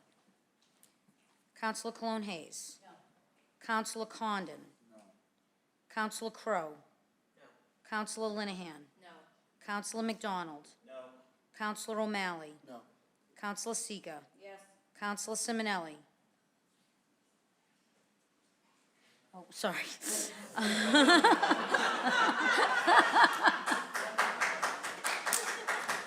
Would you like to vote, Counselor Simonelli? Yeah, I tell you, get a snack. A no vote would keep it off the ballot. A yes vote would put it on the ballot. A no vote would what? Keep it off the ballot. No. Counselor Spatafora. Yes. Counselor Winslow. No. Council President Murphy. Yes. 3. So the motion fails. 1, 2, 3, 4, 5. 3 to 8. 3 to 8. Fails. Okay. Okay, so same thing, paper 308. This is an order that the following question be included on the November 7th ballot. So a yes vote puts the question on the ballot. A no vote keeps it off the ballot. Counselor Cologne Hayes. No. Counselor Condon. No. Counselor Crowe. No. Counselor Linehan. No. Counselor McDonald. No. Counselor O'Malley. No. Counselor Sika. Yes. Counselor Simonelli. No. Counselor Spatafora. Yes. Counselor Winslow. No. Council President Murphy. Yes. So again, it fails 3 to 8. Okay, well, we're through that. So next one, we're going to Mystic Valley Charter. Paper 309-23, order that the following non-binding question be included on the November 7th, 2023 municipal election ballot, subject to review, edit, and approval of the city clerk and city solicitor.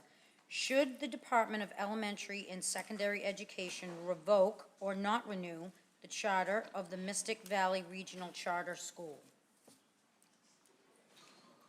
Counselor, oops, hold on a second, Counselor O'Malley. Counselor O'Malley. The reason why I put this on the docket was because a year ago, I proposed both this paper and the following paper, and when I saw that there was a potential of opening up the ballots for ballot questions, I thought I would reintroduce it, because if we were going to open it up, I'd like to get them on the ballot. While I do think that these are valid and important questions that should be considered, I do think one of the reasons why I was not able to support the last set was also the timing, the amount of time to really get information out there, to really educate the residents. You know, if this had been started a year ago, as I had proposed, I think these would be a little bit more timely. I personally do not think that the Mystic Valley Regional Charter School is good for the Malden community. It might be good for you in Everett. I know it's not good for our community in terms of what it's doing to our children in our community. That is something that I've heard from a majority of residents, and I very passionately believe that. Unfortunately, as you indicated, the Department of Elementary and Secondary Education did approve their charter with no conditions, even though there is what I believe, a rogue board acting outside of state law. But they did not allow their expansion, and I do think that is the writing on the wall.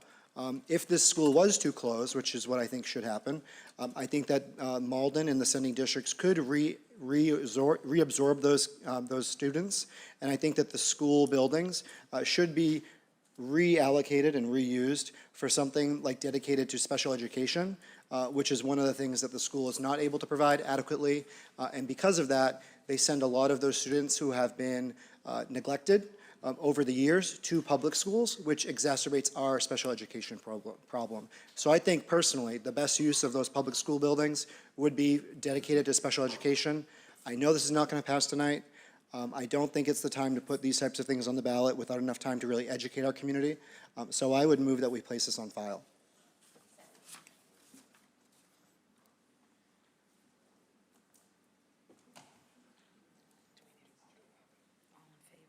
All in favor? Aye. Opposed? Placed on file. Paper 310-23, order that the following non-binding question be included on the November 7, 2023 municipal election ballot, subject to review, edit, and approval of the city clerk and city solicitor. Should the city of Malden install an artificial turf at Roosevelt Park by the Salem Wood School?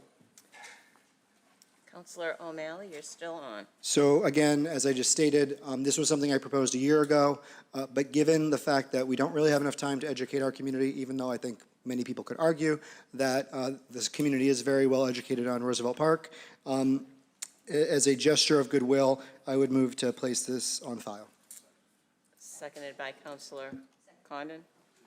All those in favor? Aye. Opposed? Matter is placed on file.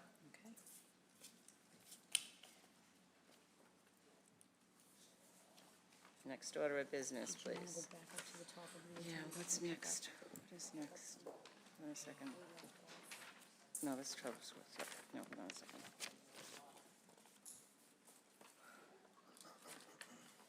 Okay. Yep, petitions. Next order of business. Petitions. Paper 294-23, petition exterior vending machine water stores, Inc., 159 Highland Avenue, Malden. This is a new petition. Paper 295-23, petition livery A. Nadif, 1 Neelan Street, Malden, 1 vehicle new. 296-23, petition livery FNU Supreet Singh, 99 Florence Street, apartment 224, Malden, 1 vehicle new. 297-23, petition lodging house, Cedar House LLC, 116-118 Cedar Street, Malden, 14 units renewal. Paper 298-23, petition lodging house, Metro North Housing Corp., 22 Charles Street, Malden, 11 units renewal. Paper 299-23, petition lodging house, Metro North Housing Corp., 115 Washington Street, Malden, 14 units renewal. Paper 300-23, petition outdoor parking, 3C Realty Trust, 54 Winter Street, Malden, 22 spaces renewal. Paper 301-23, petition pool tables, AOH, Division 12, 259 Charles Street, Malden, 1 table renewal. Councilor Seeker?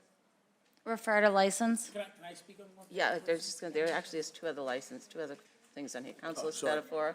Thank you, Madam President. Am I on? Hello?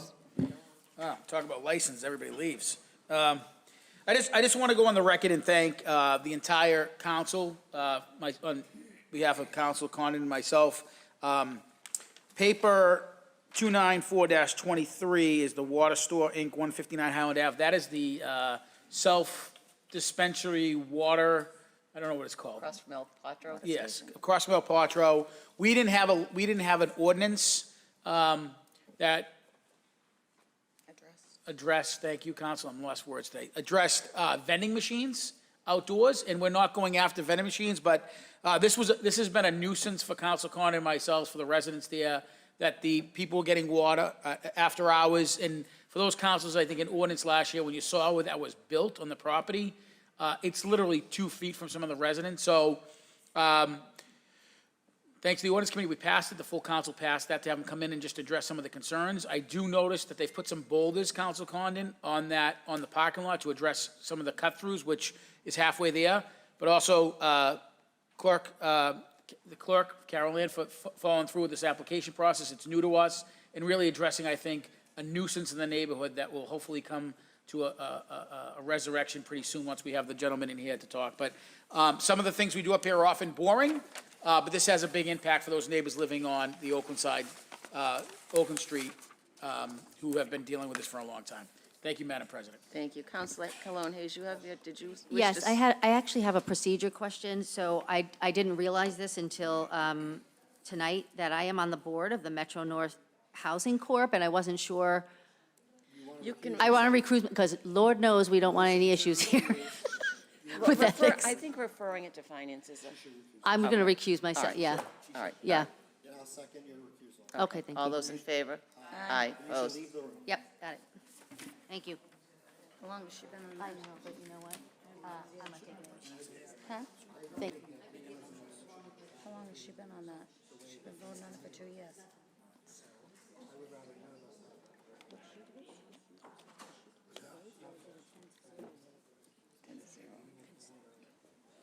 Okay. Still have a motion to refer all these petitions to us. Yep. And do we have a second? Someone on license, second? Second. Anybody, second? Yeah, I'll make it, I think Councilor Winslow already did, so. Oh, I'm sorry. Second, Councilor Winslow. All those in favor? Aye. Opposed? Petitions have been referred to license. Next order of business. Following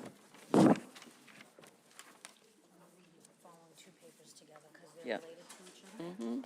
Paper 302-23, be it ordained by the Malden City Council that the Code of the City of Malden, 11.28.010 Municipal Storm Drainage System is hereby amended by striking sections A, B, and C in their entirety and replacing it with the following. Paper 303-23, be it ordained by the Malden City Council that the Code of the City of Malden, 11.28.020 Stormwater Management and Land Disturbance Regulation is hereby amended by striking it in its entirety and replacing it with the following.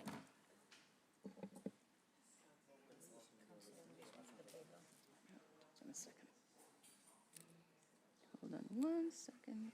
It's Councilor Crowe, right? No, she wants to Oh, throw Councilor Winslow. Councilor Winslow for the paper. Both papers. These are updates that are being looked at to help contain our stormwater and improve stormwater quality. We are required under what's called MS4 to take more initiatives to make sure that we detain our stormwater better and make sure it has better stormwater quality. So that's the type of thing. This will, increase some requirements on property owners to take more actions and decrease the square footage to which the stormwater regulations apply. So we reviewed this in committee, and City Engineer Yemulip was involved in helping to draft these. So this will just help better manage our stormwater drains so that they don't get clogged as much and that the water going through them is cleaner. So thank you. And I think the motion is to actually pass both these papers tonight, because we did review them in detail in the Rules and Ordinance Committee. So it just kind of be circular to send them back after we referred a paper initially just to talk about this. Excuse me, the audience, please. We referred a paper to talk about and review the ordinance in committee. And so that's been done, and this is basically the work that's come out of committee. The committee's basically developed the draft in conjunction with the city engineer. So it doesn't seem to be very productive to send it back to Rules and Ordinance for that So you want to enroll them? Yeah, enroll it, yes. Okay. So I make a motion to enroll so. All right, okay, we have one light on, Councilor O'Malley. Yeah, I remember that meeting, and I think that there was some discussion about whether or not we could go beyond the bare minimum that is required, because I believe it's only like 5% of properties that are going to be captured in this as written. So I would desire to send it back to ordinance to try to address this now. I mean, I know Councilor McDonald has helped move forward a climate action plan, but I'm of the belief that we can take action now. And when we leave opportunities like this to pass by and not actually go above and beyond what's necessary, I don't think that it is actually in the best interest of our community. So I will be voting against this tonight, not because I don't support doing this, but I don't think that this is the best ordinance that we could pass, and I think it's incomplete. Councilor McDonald? Yeah, thank you for this. So I had some conversation with the city engineer about this particular proposal and the limits that Councilor O'Malley is mentioning. So my real understanding here is that the goal of changing this particular section is that any property that could have a material impact by individual decisions on that property about runoff should be reviewed by the city engineer, and that's what this will accomplish, you know, in a rough sense, and that he said that gets down, this will maybe affect up to like 10% of the parcels in the city, which of course is you know, the rest of the 90% is still important to pay attention to. But he did, you know, give me his commitment that once this piece of ordinance is through the process, that we'd be able to work either through regulations from the engineer's office or through the Public Works Commission or potentially through other ordinances on these kinds of like smaller property and residential questions about runoff and paving and how stormwater is managed, because we all certainly see the flooding that's happening in our streets, that's happening in our school parking lots. And so it is going to take an all hands on deck approach, I think. But, you know, so I will vote to support this tonight, and I'd just like to make sure that's reflected in the minutes, my intent, and I hope our intent, to revisit these smaller parcels that would not be reviewed by the engineering department, but are important to look at the regulations around how to make sure we have good stormwater runoff and drainage for those properties as well. Councilor Winslow? Yeah, no, I appreciate those considerations. I know that, you know, I know the city engineer's been looking to get this passed by the end of September, so I think that's another reason why we want to move ahead, and I think it is something we can move and update and, you know, create the right balance between, you know, making sure we're not overburdening, you know, individual homeowners on that type of thing, but also making sure we just don't have pavement everywhere. So, so I think it is the type of thing that let's move forward and as we do our climate action plan. And I know as part of the ARPA work we're doing, you know, we're looking at doing some stormwater analysis up in Maplewood Highlands. We're looking to maybe apply for a grant that would take that, you know, across all the Highlands, you know, from Maplewood over to Fellsmere Heights. So, so we're looking at more things in terms of just how we better manage our stormwater, both, you know, through regulation as well as city action. Thank you, Greg. Councilor Spatafora? Thank you, Madam President. Again, not to be repetitive, but there was a lot of debate in that ordinance meeting about, I believe it was 10,000 square feet was the cutoff, and that was a couple councils asked, why wouldn't we go lower? And I think exactly what Council Winslow and Council McDonald mentioned was, one was there is a timing factor from the state. I think we're actually about a year and a half overdue, I think, for this. And the burden on the average homeowner would be very cost prohibitive. But the engineer did promise that the 10,000 would allow us to capture a small number but important number of those areas that are not covered right now, and work to get better policies in place, not required by the ordinance, but certainly allow us to have some say in that design factor going forward. So hopefully we can find a happy medium here and get this passed, because I know this is something the state is required. We have to do this per the state, or we will get, I believe, yeah, we're out of compliance, and I think there's the ability to fine us, so. Okay, so we have a motion to enroll, seconded by Councilor Crowe. So, okay, clerk will call the roll. Councilor Cologne Hayes. Councilor Condon. Councilor Crowe. Yes. Councilor Linehan. Yes. Councilor McDonald. Yes. Councilor O'Malley. No. Councilor Seega. Councilor Simonelli. Yes. Counselor Spatafora. Yes. Counselor Winslow. Yes. Counsel President Murphy. Yes. Okay, and also on paper 303-23, Counsel, this is a motion to enroll by Winslow and Crowe. Seconded by Counselor Crowe. Counselor Clone Hayes? Motion to enroll on paper 303. Counselor Condon, Counselor Crowe. Yes. Counselor Linehan. Yes. Counselor McDonald. Yes. Counselor O'Malley. No. Counselor Seega. Counselor Simonelli. Yes. Counselor Spatafora. Yes. Counselor Winslow. Yes. Counsel President Murphy. Yes. Okay, both papers are enrolled. Would you read the next two papers, please?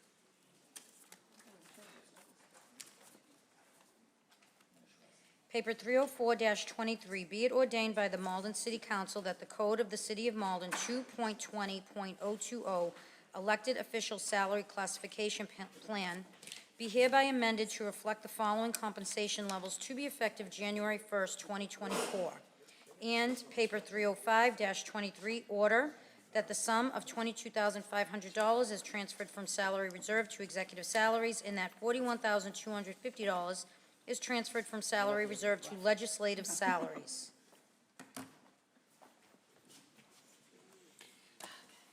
Thank you, Madam Clerk. For those following along, I am not Counselor Murphy. Counselor Murphy has in her contract, she can only work 4 hours, and then we bring in an associate, so I am in now.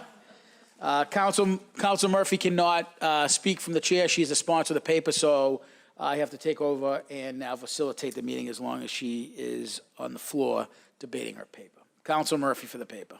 Thank you. Hold on, I got to click on Counselor Spatafora's seat. There you go, Counselor. Thank you. Am I on? Thank you very much. It's your computer that's got me crazy. Okay. You can shut it, Counselor. Can I shut it? Yeah. Okay, that's good. Go over those papers, they're very important. I know. It's a mess, huh? You just left that. We get a little giddy after mine, so I apologize. I know. So anyway, this paper that I've put forth is basically a paper to increase the salaries of the mayor, the city council, and the school committee. And just to kind of preface this, it's been since 2006, or 18 years since anyone in those positions has had any type of a raise.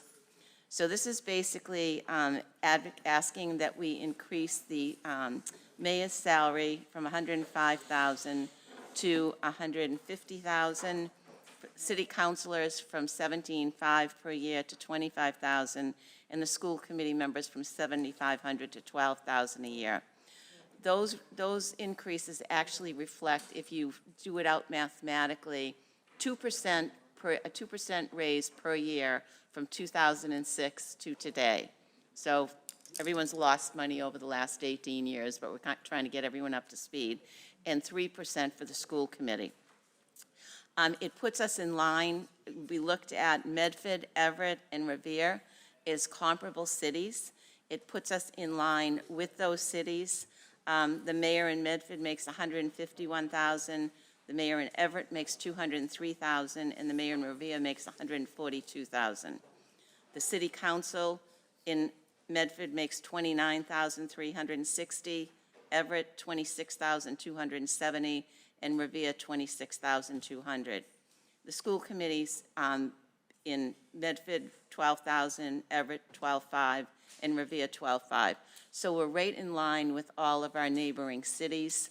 I'm actually going to ask that this be moved to a joint ordinance and finance committee meeting for further discussion. But I do believe that, as we move forward in time to attract good people into these positions, we need to have some compensation that's, appropriate for the work and time that they put in to actually run this city. So with that, does anyone has any questions for me? 1 second, just hold on. I know everybody's excited about this. Counselor O'Malley, just 1 second. Counselor, I assume you have no problem with, there's a motion, there's a second, but we can have debate, correct? Yes, if anyone All right, has well, debate, yes, there's some absolutely. comments. So, Counselor McDonald. I didn't have anything to add. I was just going to make the motion to refer to joint finance ordinance, because I'm sure we will talk in more detail about these numbers in our committee hearing. Okay, thank you, Counselor. Counselor Linehan's next. Give me 1 second. I gotta move the screen over here. I don't know why this blew up. Give me 1 second. That's weird, huh? Why did the screen get bigger? I know, my fingers didn't do it. Give me 1 second, I'm sorry. And in case I neglected to say it, everyone should have a paper in front of them outlining what I've proposed. Councilor Linehan, you have the floor. Yeah, I just wanted to say a note of thanks. I think that it's definitely time to have the discussion, and I think it's hard. It's always an election year, right? We have 2-year terms. Everybody's always running for something. There's no easy time to bring it up. I really, really appreciated that it's couched in terms of comparing to neighboring communities, as well as just benchmarking what the raise would have been if it was broken out year over year. I know, on the state side, raises of 3% are probably what you're talking about, so that it even is on the conservative side, I would say, and I think we all know the hours that we put in. So I think that it's well worth having the discussion. I appreciate it being put forward, and I just wanted to also say that I think one of the things we might consider also talking about at budget time is maybe a small budget for the school committee to be able to contribute to events and things. That's something I hear a lot from our colleagues. I know that it's separate from the salary, but just not having money, like, where we have ward accounts, I don't think it'd have to be a lot of money, but it's something that I'd like to entertain a conversation around when that time comes, that I think makes sense in light of doing this as well. Councilor Linehan, and I'm not sure where that discussion would take place. If you'd noticed in the paper, the money for the school committee is not listed. It actually has to go to their budget committee. So once we pass this paper, Jen Spatafora, the chair of the budget committee from school committee, we've spoken. She knows this coming down. Tony Mertz knows this is coming down. I believe that probably funding for them to have funds would come out of the school budget. That makes sense. Bless you. Okay, thank you for that. But that's something you could have a discussion with them about. Definitely, thank you. Thank you, Councilor Linehan. Councilor Winslow. Yeah, no, I want to thank Councilor Murphy. The paper was very well researched in terms of comparables and the percent increase. I mean, 2006 is a long time for anyone not to go with a raise. And, I know it always amazed me when I hear about Malden in the day where 5 or 6 people might run for ward offices. And, now we don't have as much competition. Some of that is people have to take time off from work and have childcare responsibilities and other type of things. So we all know that there are some economic consequences of running, and I think it's important that we have a fair salary. We're not full-time, and that's, this sends the message to people that it's not full-time, but it is a commitment, and we do have times we have to take out from other things. So I think it's a fair, and I thank Councilor Murphy for advancing this. Thank you. Thank you, Councilor Winslow. Any other lights? Okay, seeing none, I will speak from the chair. I do want to recognize Councilor Murphy for putting this paper forward. It's never easy to ask yourself for a raise, especially when you're retiring, but thank you. But on a serious note, I've always said this, it's more than just the councilors in this decision process. It's also for the mayor's office, and everybody knows from the standpoint of the raise is indicative not of the person in that seat right now, but the future person in that seat, and to attract that talent, to keep that talent, whether it's professionally or politically, you need to pay those wages to get that talent, to keep that talent, retain that talent. And I think this will make us very comparable to other cities, certainly still below some of the standards. And this is for the mayor's office. For the council, I think I can speak for everybody up here. There's oftentimes we put, not oftentimes, there's many times we put our hands inside our own pockets to fund a lot of the requests that we have, whether they be these great civic nonprofits within the community or some of the events we do. Yes, there's a lot of fundraising, but time away from your family, time away from your day job, because everybody up here usually has a day job. And while this is certainly helpful, it is not something I think people up here for is the monetary give back. It is really for the ability to help the community. I mean, most people are not going to spend a Tuesday night talking about bus lanes and bike lanes for 4.5 hours, but that's part of our duty here. So I think it's very much appreciated from this council perspective, and I think it really sends a message to the current council, but certainly the future council coming forward. Thank you, Council Murphy. Seeing none and hearing none, next order of business. Oh, I'm sorry, I didn't take the vote. See that? That's why I'm not the president. So, I think who made the second? Was you? So Councilor McDonald made the motion to refer to finance and ordinance. Finance ordinance. You want to second it? Both papers. Okay. So on Councilor McDonald's motion to send both send this paper to both Finance and Ordinance, which is very common. Seconded by Councilor Murphy. Clerk will call the roll. Counselor Clone Hayes. Yes. Counselor Condon. Yes. Counselor Crowe. Yes. Counselor Linehan. Yes. Counselor McDonald. Yes. Counselor O'Malley. Yes. Counselor Seega. Yes. Counselor Simonelli. Yes. Counselor Spatafora. Yes. Counselor Winslow. Yes. Council President Murphy. Yes. Okay, order passes 11-0. Next order of business. I'm sorry, just to be clear, that was 304 and 305. Yeah, Yes. both, Correct. correct. Thank you. Yep, thank you, Counselor. Next order of business. 306-23, order at the call of the President, allowable by Council Rule 1.04, and with the majority of the body in agreement, a special meeting of the Malden City Council shall be held on Tuesday, September 19th, 2023, at 7:00 p.m. for the purpose of continuing with regular business in lieu of the previously anticipated municipal preliminary. This is very cut and dried. We had a blocked off September 19th in the event that there was going to be a preliminary election. There is not going to be. We don't have any candidates running in enough numbers to require that. So as opposed to us not meeting, it seemed prudent where we were just coming back from, having the break, that we have a full council meeting on the 19th to continue to conduct business for the city. Oh, Councilor O'Malley has a question, yes. So there'll be two back-to-back. So the 12th will be a committee of the whole, the 19th will be a full committee meeting, and the 25th will be a full council meeting on the 19th and a full council meeting on the 25th. I was just looking to ask that in second, but I'll also defer to Councilor Winslow. Thank you. Adopt the order. Seconded by Councilor O'Malley. All those in favor? Aye. Opposed? Okay, get a meeting. We got a meeting. Alrighty. Jumping down to paper 311-23. Resolved that it is the sense of the City Council that the city engineer and transportation planner meet with the Public Works Committee to report on, number one, efforts to create safer streets, including the city's complete street plan update. Number two, the status of the Center Street Bus Lane Pilot Project.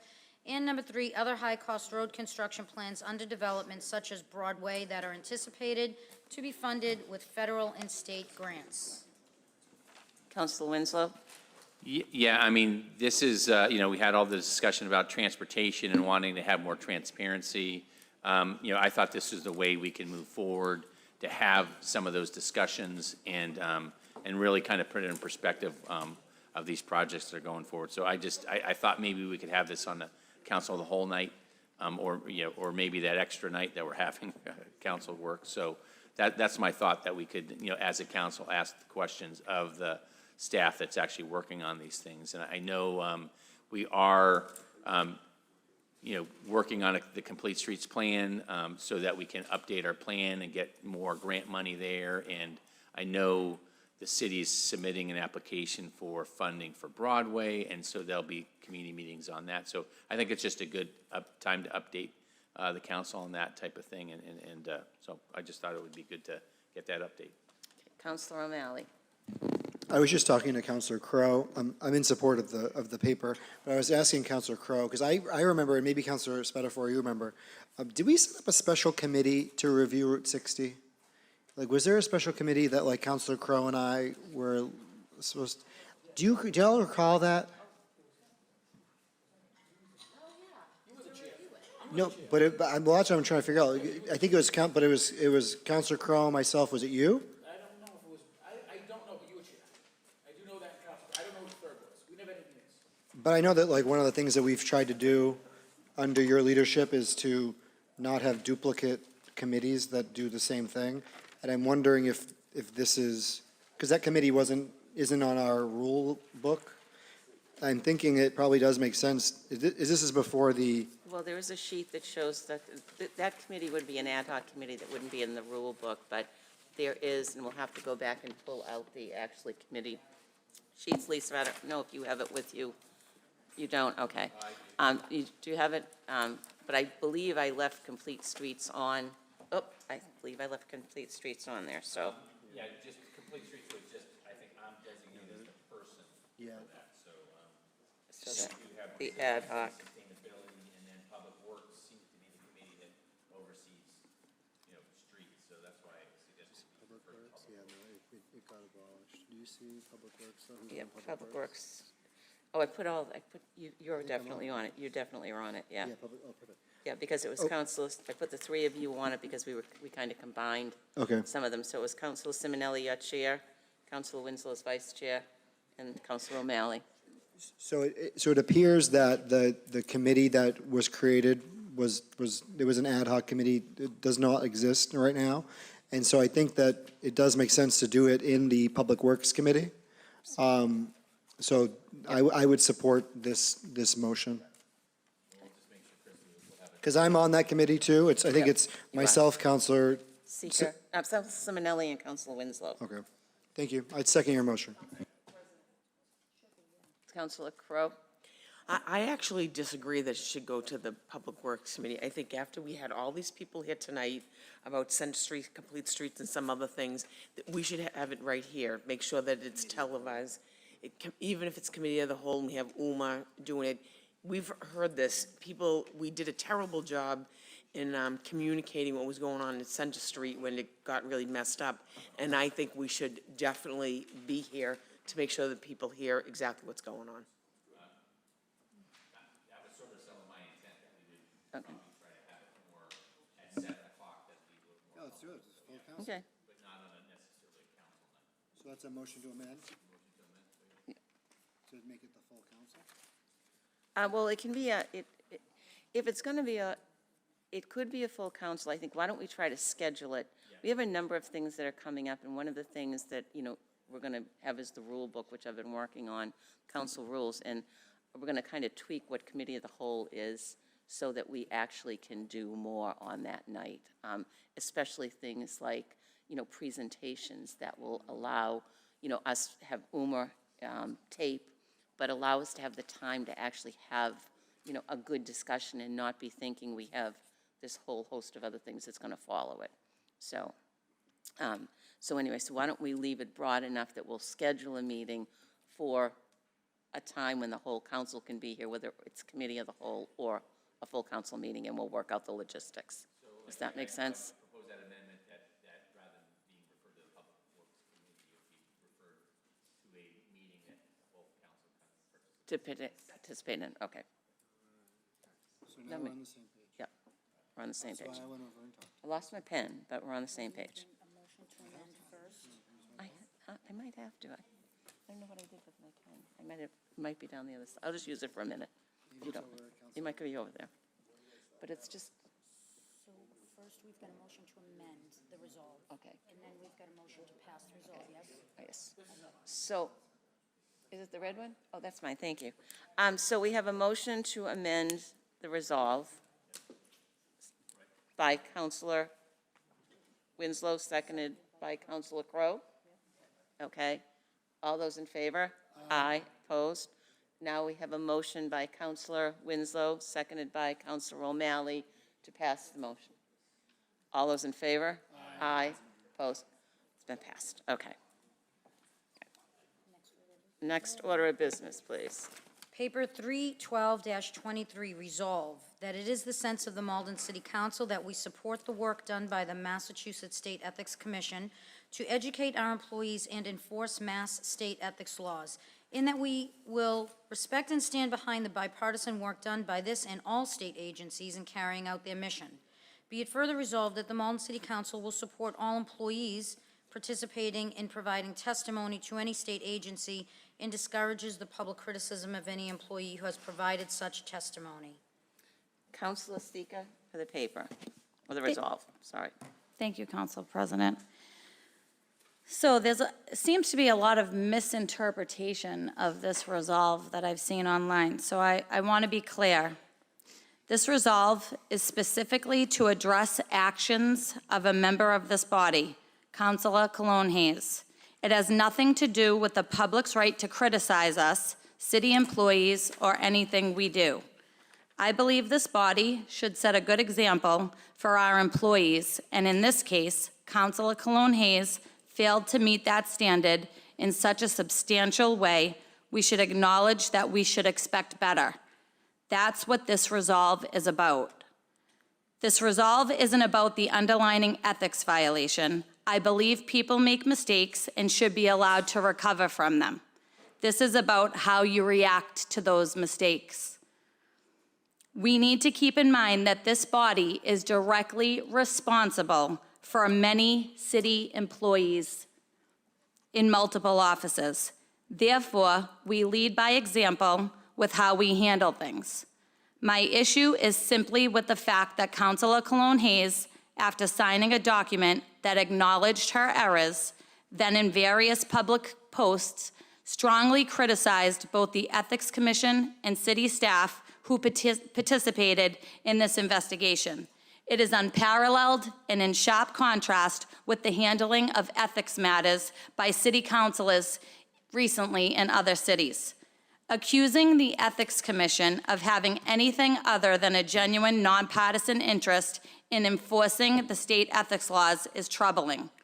What is this body going to do when a city employee who works for us does the same thing after agreeing they've violated ethics laws?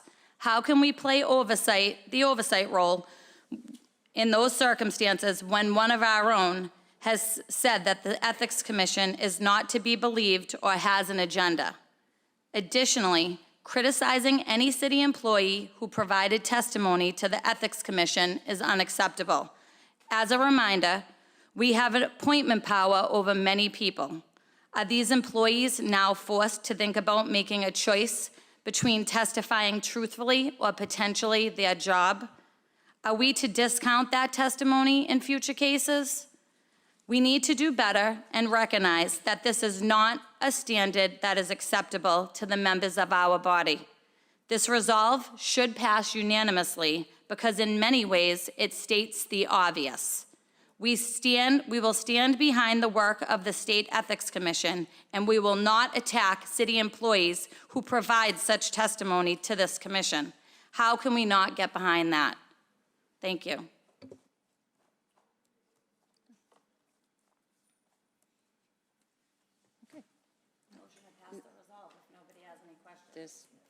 There's no lights, there's nothing. Do I have a second? Councilor Spatafora. I will speak as a co-sponsor of the paper, and I've seen... He's not on. Hold on. I will speak as a co-sponsor of the paper. It's funny, I don't go on social media often. I've mentioned my hate for it. I've seen some innuendos out there and factual about how this actually hurts I'm trying to stifle the public, which is further from the truth. There's been many claims made to several members of this board on state ethics. There was one made against me. They don't tell you who's making that claim, but I can tell you right now the 2 points that I want to stress here is state ethics is a nonpartisan committee. They do not make decisions lightly. They take their lengthy investigation. The claim against me took 6 months, and I know they asked several members of this body probably, and certainly the clerk's office. I came out with, they don't tell you when the state ethics concludes it, if there's no findings, they just send you a letter personally and say, there's no findings. That's what they do. So I've been in that situation. People make mistakes, certainly agree. But let me make this clear. This is a very simple vote. It should be 11-0. One is if they're enforcing state ethics and we don't support the State Ethics Committee, who does? Period. The second thing is to put our employees in an uncomfortable position of answering questions to a state governing board on ethics and then to be publicly chastised is the wrong message. I'm not trying to stifle debate. I want to make sure that if anybody is brought up in state ethics charges, they support that investigation, that finding. And if found guilty, they accept it and move on. These are not criminal punishments. Everybody makes mistakes. But when an employee, especially like Councilor Sika said, who we might appoint, and then we are going to publicly chastise that employee, that is a dangerous, dangerous lie. So let sleeping dogs lie. The state ethics did their investigation. That individual was found guilty, paid the fine, we move on. But this is where we draw the line in the sand. If there's ever an investigation going forward, we cannot stand by and let any official chastise any employee for helping in that investigation. So this, to me, is an 11-0 vote and very easy. Thank you, Madam President. Okay, we have a motion and a second. I see no other lights. The clerk will call the roll. So what, do the yes and the no, just so we have this straight, please. Okay, so a yes vote is to pass the resolve to support the work of the State Ethics Commission. And no vote would not be to pass the Councilor resolve. McDonald, you wanted to say something? Well, I just wanted to say that I think the language as written in this resolve is hard to argue with. But I do take issue with how explicitly it feels like this conversation is targeting one of our colleagues. And I want to be clear that I support what is on, I support what this says. But I think that there could have been other ways to handle this that, didn't feel like we were, targeting one of our colleagues, and that's disappointing that that's how I feel like this discussion is proceeding. Can I speak on that? Yes, Councilor. So Councilor McDonald, I agree, and I think the tone when I talked to Councilor Seeker about it. But let us not forget, we've targeted Councilor Seeker pretty pointedly in the past for a birthday party and for dressing up in a Halloween costume, and she apologized. And we moved on. This individual, as far as I'm concerned, as far as I know, and maybe I'm wrong, is the only individual who's ever been found guilty of state ethics in the city. Look not too far from the city of Boston. They had a couple incidents, they come out, they admit it, they move on. The idea that after you're found guilty, you're going to publicly target people in the mayor's office and other officials. So it is targeted because that's the individual who did it. We're not trying to beat around the bush. That is exactly what happened. And it's written in a way that it makes sense, it's common sense, and I would think everybody would support it. I'm not targeting somebody that was not found guilty. I'm targeting that person because she was found guilty. And those employees who are publicly humiliated are either they feel that their job is at stake or they think that is a problem and they have concerns. So that is why this paper is this way. That is why it's pointed, because that's the facts.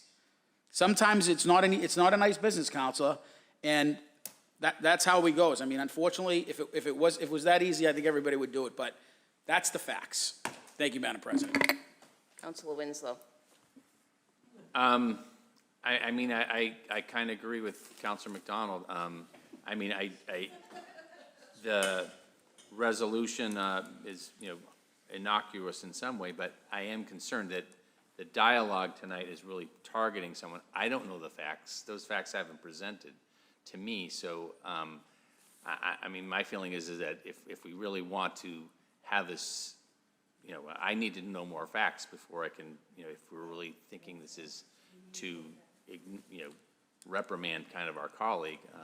I'm not aware of all these facts. I know that there was an ethics issue. It's been resolved. I'm just not, I didn't follow these social media posts. I don't know what employee or what happened. So, I need more facts before I can vote for this, if that's really what the intent is. Thanks. Well, we have lights on. Motion of call. Councilor Linehan. Thank you, Council President. I'm just going to be really brief because I think on the face of it, what this says, should make sense, but I'm really uncomfortable supporting something that says discourages public criticism. I stand by our city employees, and I think we should definitely let the ethics process play out. Any one of us be in the situation where we've had a complaint against us, and we have to trust that that proceeds as it should. We have no jurisdiction over the commission. I'm just really uncomfortable saying that we discourage public criticism in any way. It does feel like it crosses a line to me, and so I feel like I need to explain that while I support, obviously, we want to enforce state ethics laws, I am a little bit troubled by something that is being introduced as like explicitly targeting one colleague.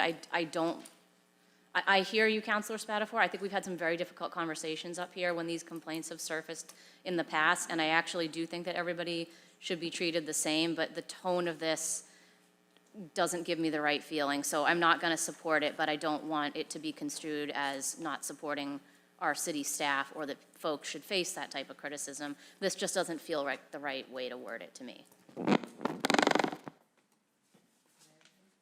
Councilor Crowe. Sika. Oh, Councilor Sika. Councilor Sika. Thank you, Council President. So I was trying not to go back and forth this evening, but really quickly, I am fine with stopping, making an amendment to this resolve and putting a period after agency and removing and discourages the public criticism of any employee who has provided such testimony. I can get away from that. That if that's the will of the council, and if those words are really, the deal breaker for this resolve, I strongly believe that we as city officials are allowed to be publicly criticized, but we as city officials should not be criticizing the public. And I feel like over the course of the last couple months, that's what I saw, and it was a little disheartening, because I would never, everything that I have been through, I never went on and made a post about anybody talking about me. You know what I mean? Publicly. So I just feel like we can do better as a city council and not take to social media to criticize people. So I apologize if, the wording was a little off. My heart was probably in this paper more than it should have been, because I have been in this particular situation. So if there was just an apology, we could have moved on, and I wouldn't have even had this resolve. But I heard from numerous people over the course of the last 2 months that they didn't like how it was handled. So I felt that I needed to address it publicly.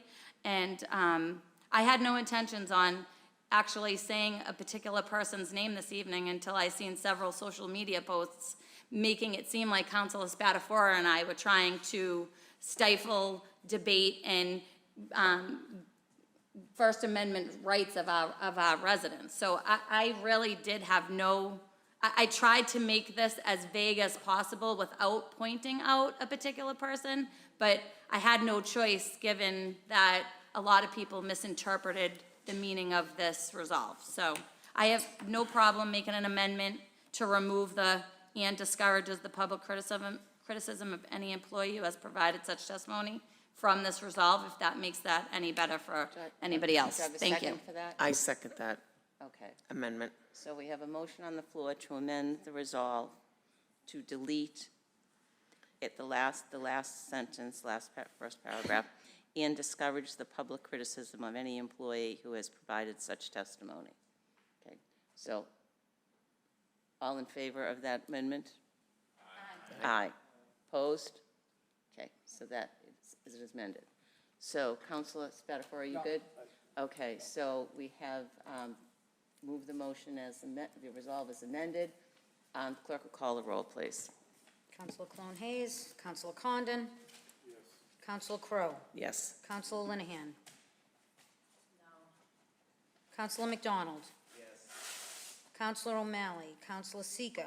Yes. Councilor Simonelli. Yes. Councilor Spatafora. Yes. Councilor Winslow. Yes. Council President Murphy. Yes. Pass. Resolve is passed. Next order of business. The docket is clear. Okay, we have personal privilege. Oh, yeah, Councilor Linehan?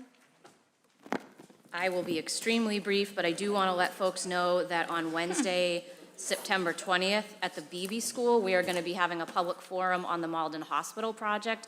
I am trying to find a way that we can either record or stream that.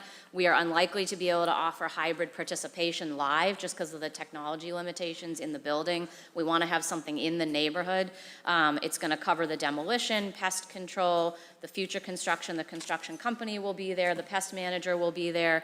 Tufts representatives will be there. You should be able to get any and all questions answered. We are going to flyer the immediate abutters, but it's open to anybody who's interested, although the discussion is going to be primarily the neighborhood impact. So again, Wednesday, September 20th, 6 to 8 p.m., BB Auditorium. Thank you, Council. Councilor Winslow. Yeah, a few things. This coming Sunday, September 10th at 10 o'clock, Bike to the Sea is having its annual Harvest Moon Ride, co-sponsored with the Chinese Cultural Connection. So that's a nice ride. There's a shorter ride that'll leave from the Valley Forum parking lot by the high school and go to a park in Revere, and then it'll also be a ride all the way over to Nahant Beach. So please come out for that. And then I also just want to take a moment. Oops, presentation. Some props here. Back in April, we passed an updated trail use regulation in our ordinances. So we adopted a 15-mile-an-hour speed limit on the trail for motorized vehicles. And then we also created new trail rules. And these signs actually went up on Thursday on the trail. And this is a kind of a yield sign that really reflects how pedestrians have the right-of-way and wheeled users and motorized users have to yield that. These signs went up on Thursday, and someone has already taken them down. And so I will be working with to get some more substantial signs. They're not so easy to take down, but you know, the plan was that we were going to have these up a couple weeks, and that then we would work with the Malden Police to kind of educate people that the rules were out there and do some just advice to people. So I just think it's very upsets me that we as a council voted on these trail rules. I was putting up the signs, people were very supportive of this, but some people decided that they don't do that.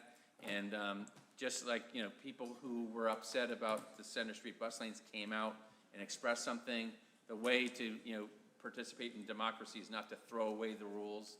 The rules stay enforced. You have to come to the council and work through that. So I'm just saying the rules are there, whether they're torn down or not, and we will be putting those back up and working with the police to remind people that those are the rules and expect people to follow them, or work with the council to make modifications that are appropriate. So just wanted to say that. Thank you. Councilor Clone Hayes. Hi, sorry, I'm just pulling up. I just wanted to say that we have, the North Shore Hispanic Association is doing their Hispanic Heritage Month celebration, and it is on October 7th, starting at 1, but at 12, we're going to have at 12 a parade down Center Street, and it'll be right here and end in the courtyard, the Ed Lucy courtyard. And so again, that is on October 7th during Hispanic Heritage Month at starting at 12:30. Thank you. Thank you. And Councilor Cornyn, was that Councilor Crowe? Somebody I lost. Okay, Councilor. Okay, just let me do this in order, Councilor Cornyn. If you wouldn't mind, I'm going to go to Councilor McDonald, and then you. Okay, thank you. Just. Councilor McDonald. I'll also be quite brief. On September 26th, Tuesday, we're going to be having a Climate Action Plan Community Forum. It's going to be at the Teen Center, the Senior Center, from like 4 to 7. So I'll be there before I go to City Council. But this is an all-ages event. We're going to have some pizza and some refreshments. It's going to be kind of, go around and learn about different things. We're going to be debuting some of our possible strategies in the plan and getting feedback. So if you're interested in what we might be recommending around our, green energy usage or our tree planting, or how we're making homes and businesses more efficient, reducing our carbon footprint, and preparing our community for rising temperatures and worsening storms. This is a great time to come out and check that out. There is childcare available if you email in advance, and we also will have some language interpretation on site as well. So watch for that community meeting, and I hope to see you there. Thank you. 4 to 7 p.m. You can come Councilor anytime. Condon? Thank you. This past weekend, we hosted Muslim Family Festival down on the end of Pearl Street, and I thought it was amazing. Senator Markey was there, and the mayor was there, and myself. And the way the children mixed in with the adults, it was fantastic showing on the culture of these people, and they're really put on a good show, you know. And I think people enjoyed it. Some of the neighbors come down, and I just want to thank the mosque, the people that run it, and it was really a class act. Thank you. Thank you, Councilor Condon. Councilor O'Malley? We got a really cute little postcard here from the Malden Sketch Group. It's their 21st annual show, which is going to run August 28th to September 29th. And there will be an artist reception on Friday, September 22nd from 6 to 8 p.m., I believe at the 350 Main Street, the Priotal and Lane building at the corner of Main and Route 60. So please check out some great artists. I don't know if the stuff is for sale or not, but definitely support your local. It is for sale. It is definitely for sale, and definitely support your local artists. Thank you. Okay, seeing no lights, do I have a motion to adjourn? By Councilor Crowe, seconded by Councilor O'Malley. All those in favor? Aye. Opposed? We are adjourned.